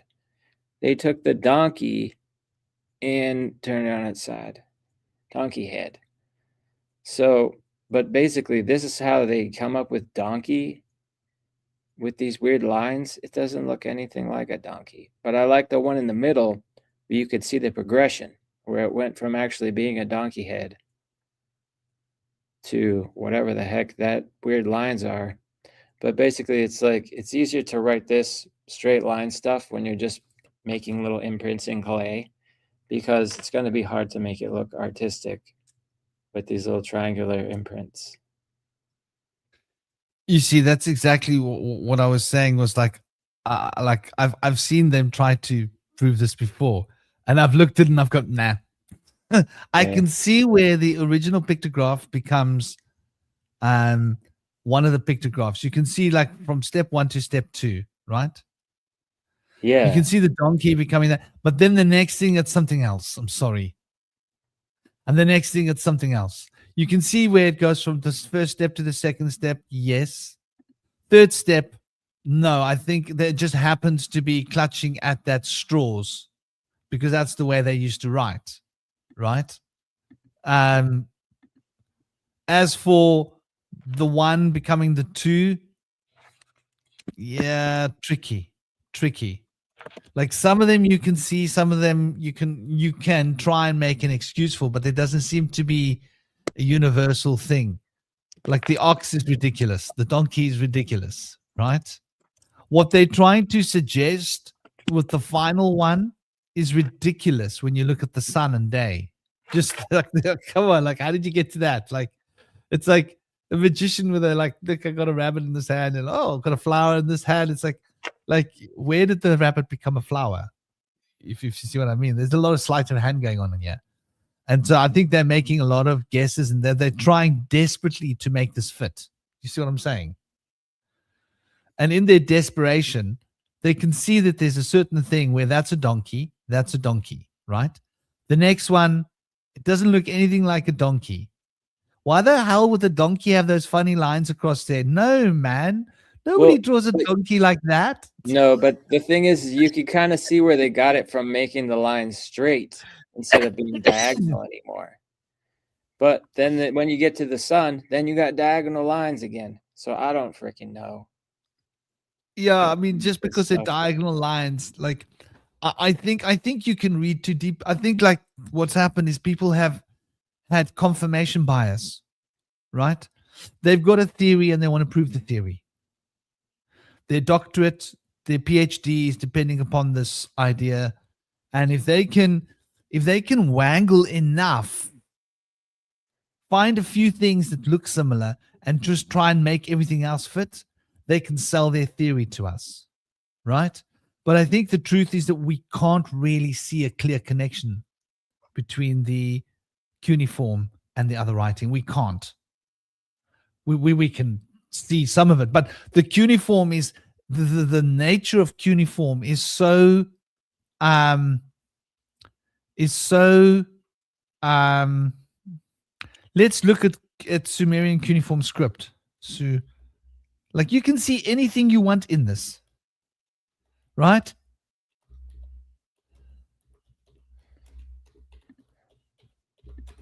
Well, like in the middle one, in the middle column, it makes a lot of sense how they could get it from what they had it from. I think But not- those two not all. languages just happen to be related, don't you think? I personally intuitively feel like the pictures were the real images of the actual power of the real language. But I feel like as people got a hold of being allowed to write, they took away the magical letters. They took away the magical sounds. They turned it into some gibberish so that people can't use the magic of language. That's how I feel it came to be. So here we go. Let's throw this on the table for a moment. Let's just look at the actual cuneiform language and see what we're actually dealing with. Yeah. And I've just got one of the forms of cuneiform up here. We can just look at like what a tablet actually looked like, and just when I looked at the actual tablets, I remember going to see them in London, like I don't know, whenever it was. Sorry, that's not the one I want. There, that's the one I want. There we go. Look at that. Isn't that beautiful?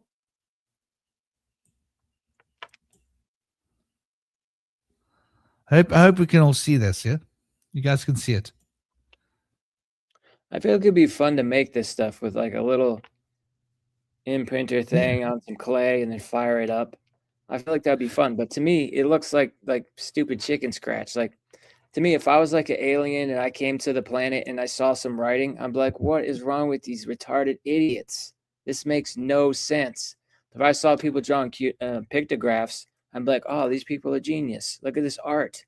I could see that this represents something in the real world that makes sense. Now, when we speak words and it's based on the alphabetical meanings of these pictures, that doesn't make any sense. How do these sounds have anything to do with these lines? It doesn't make any sense. It doesn't make any sense at all.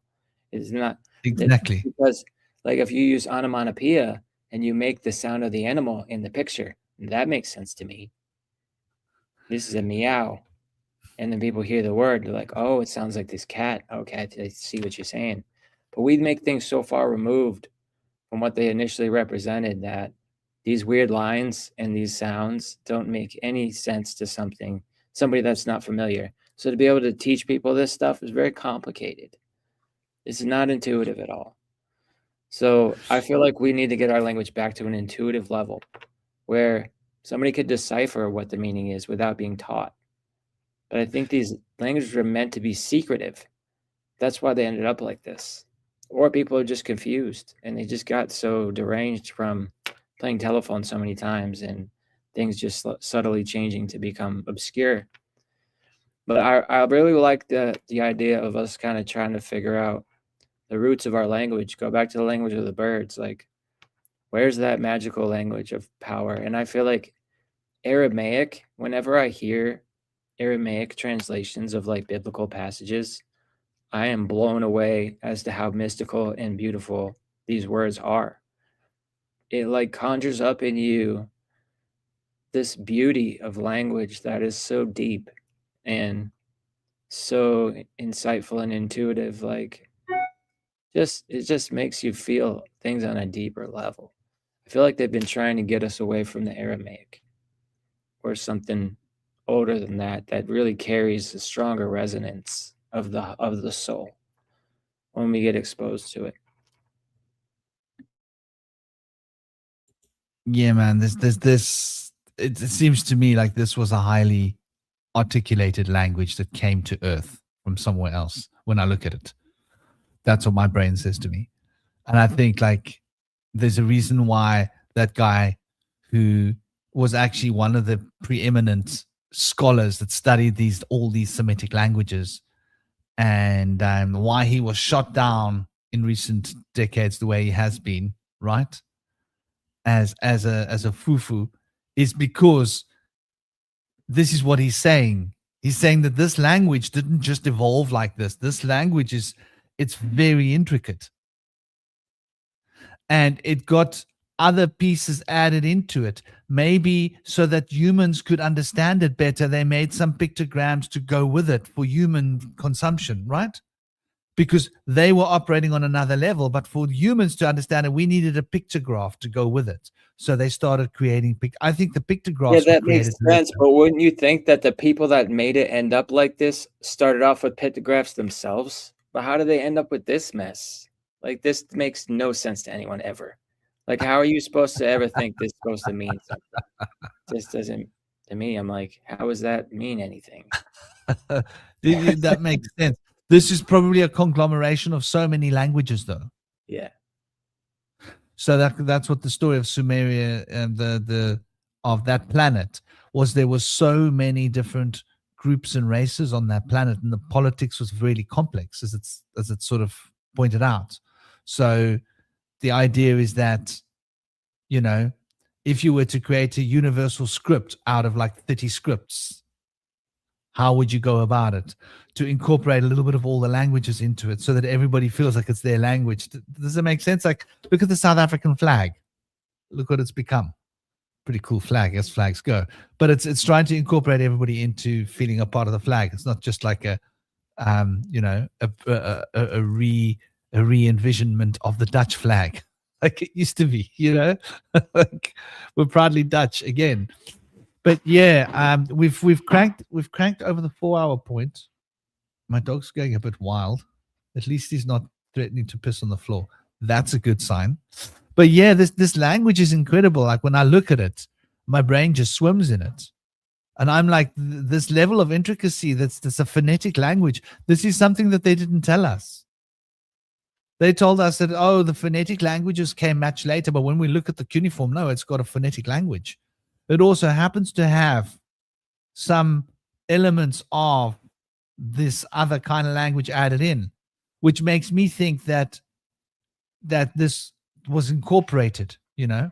That's my idea. My idea is they got it back to front. That a group came here, they had this intricate language that they've evolved for like millions of years, that it's reached this point. They can't even remember what pictograms came from, because that was like 500,000 years before now, right? It's gone. But this is the language they stuck with. They come here, our brains are like, what? We start learning it. We start creating our own pictograms. That's how our brain's going to try and understand it. Oh, those scratches mean this. Let's put that sign next to these scratches, then we can understand it. And then we start to adopt their language to our needs, but we don't. The language on its own is too much for our brains. So we've got our own little pictures that go with it so that we can sort of understand what that means somehow. And then slowly but surely, we drop this off and we go straight towards our pictograms. And then our pictograms becomes our own, much more simplified phonetic language than this language. Because it's an extremely... How many vowels are there in the Sumerian language? How many vowels in Sumerian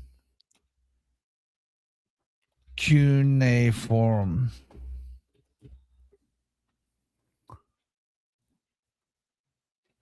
A-E-I-U. So they don't have O. What happened to O? Is that something that we did? Right? And they have a O. It looks like 4 straight lines with 1 triangle on top, 2 triangles on top, 1 triangle on top, 2 triangles on top. And then at the end, there's a triangle facing in towards it. It's the letter O in Sumerian cuneiform. So they have 16 consonants and 4 vowels. 1, 2, 3, 4.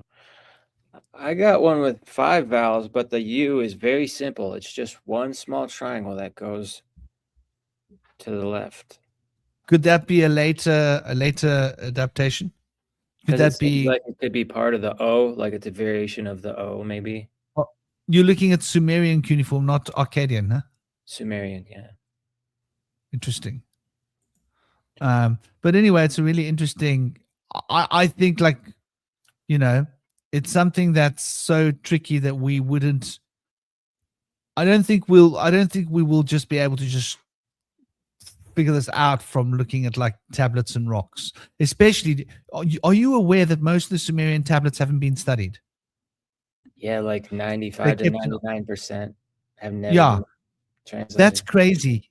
Like, excuse me, that's crazy. We think we fully understand this language. We do not fully understand this language. Like, when you look at the preeminent Phoenician Sumerian translators, they even acknowledge the limitation that they had in expressing this. So it's not a language where we've cracked it and we've fully understood. I think the reason that they haven't translated all those cuneiform, you know why that is? Because they can't. How's that? And they don't want to acknowledge that they can't. That's what I think personally. Because it's much more complicated, and they don't want to show us that we really don't understand what it is. We can't really figure it out. We figured out some little pieces of this and this, and what we have, we've sort of Emmanuel Kant. Somebody mentioned Kant today. Who was it that mentioned It Kant? was It me was you. earlier. Yeah. I almost had to blurt out, like, he sounds like a bit of a cunt to me. Anyway, thank you, brothers. It's been an honor. We've cranked over the 4-hour, 24-hour, 4-hour, 4-hour, no toilet, no shower. Huh? 24-hour full power, no toilet, no shower. Dear Cosmic, if there's any last ideas you want to throw on the table, now is your table. Well, I think I'm good for now. I wanted to mention that the Axis Mundi is like a worldwide understanding and symbol that's traveled from China, India, Greece, Ireland, and Mexico. And they leave out of this the Mesopotamian and Norse understanding. In Norse, they have the Yggdrasil. And then in Sumer, I mentioned earlier, Nengashida, who was like very wise and associated with the caduceus, considered to be the first carrier of the caduceus staff.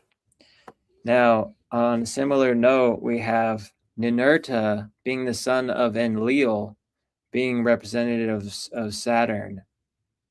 And he was the god of war, agriculture. Well, they put war on the end. He was the god of agriculture, floods, hunting, law, and war. But he was the son of Enlil, who was represented by Mars, the god of war. But the Akkadian version of Enlil was El, who was represented as the ruler of time and primeval father, who was also associated with Saturn. So El had a son that was named Ninurta in a previous understanding in Sumer, but the later Akkadian version of his father was also representative of Saturn.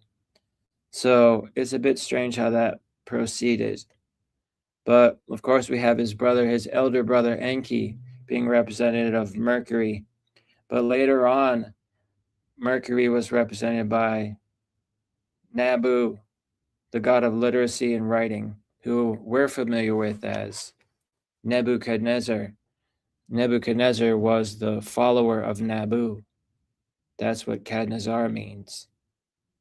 But as far as the handmaiden of Inanna, it wasn't exactly a handmaiden. That's what we've interpreted it as today. It was her vizier. And that was like an older name of an assistant. And there was another name they used too, her vizier or something else, but can't remember what. But that's about everything I had in my notes I never got to put forth into the show.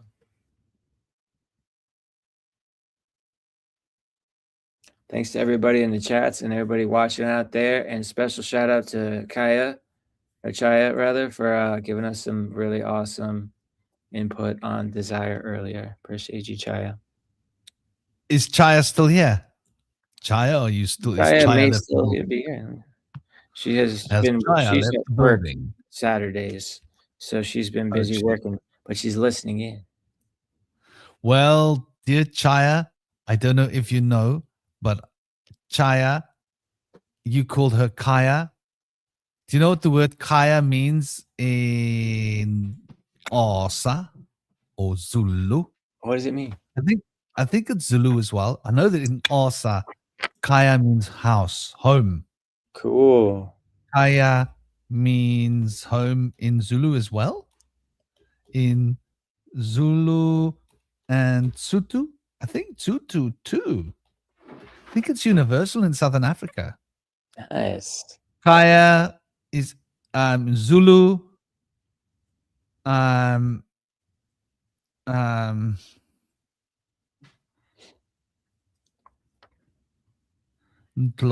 Ntlo. Okay. Not in Southern Soto. Ntlo. But anyway, it's Kaya. Well, they say it's Ikaya, but when you're actually speaking, it's Kaya. But then you'll add vowels. That's the way that Xhosa, the Zulu language, you add the vowels to it. You know, you'll say Bakaya, or like that's lots of homes, you know. And then we have like our bigger home, Gaia. Ah, Gaia, yeah, man, Yeah. Gaia. So she might appreciate that. Kaya, sure. Chaya and Gaia and And Kaya. Chaya means shade, which is like when you're at home, you're in the shade. Yeah, interesting. So that they all sort of converge. All these languages, isn't it beautiful? Yeah, the Man. shade goddess, the wife of the sun god. Dear Vince, big love. Namaste to you, dear Vince, and to D Love, and to Chaya, and to everybody else that's still around. Sending you peace, love, honor, and Bernadine, if you're still around.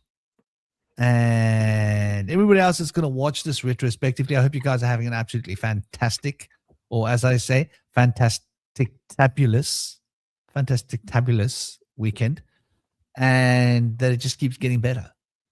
And you can make it better by smiling more, because the more we smile, the better it gets. So let's smile more, make life get better, and get better at smiling more for life to get better. Om Namah Shivaya to everybody. Peace, love, harmony. Cosmic, was there anything else you wanted to say, brother?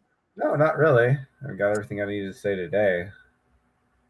Well, it's been an honor being here with you guys, Cosmic, Indy, as always, and with the Honorable Howard. Pity he's on a damn, I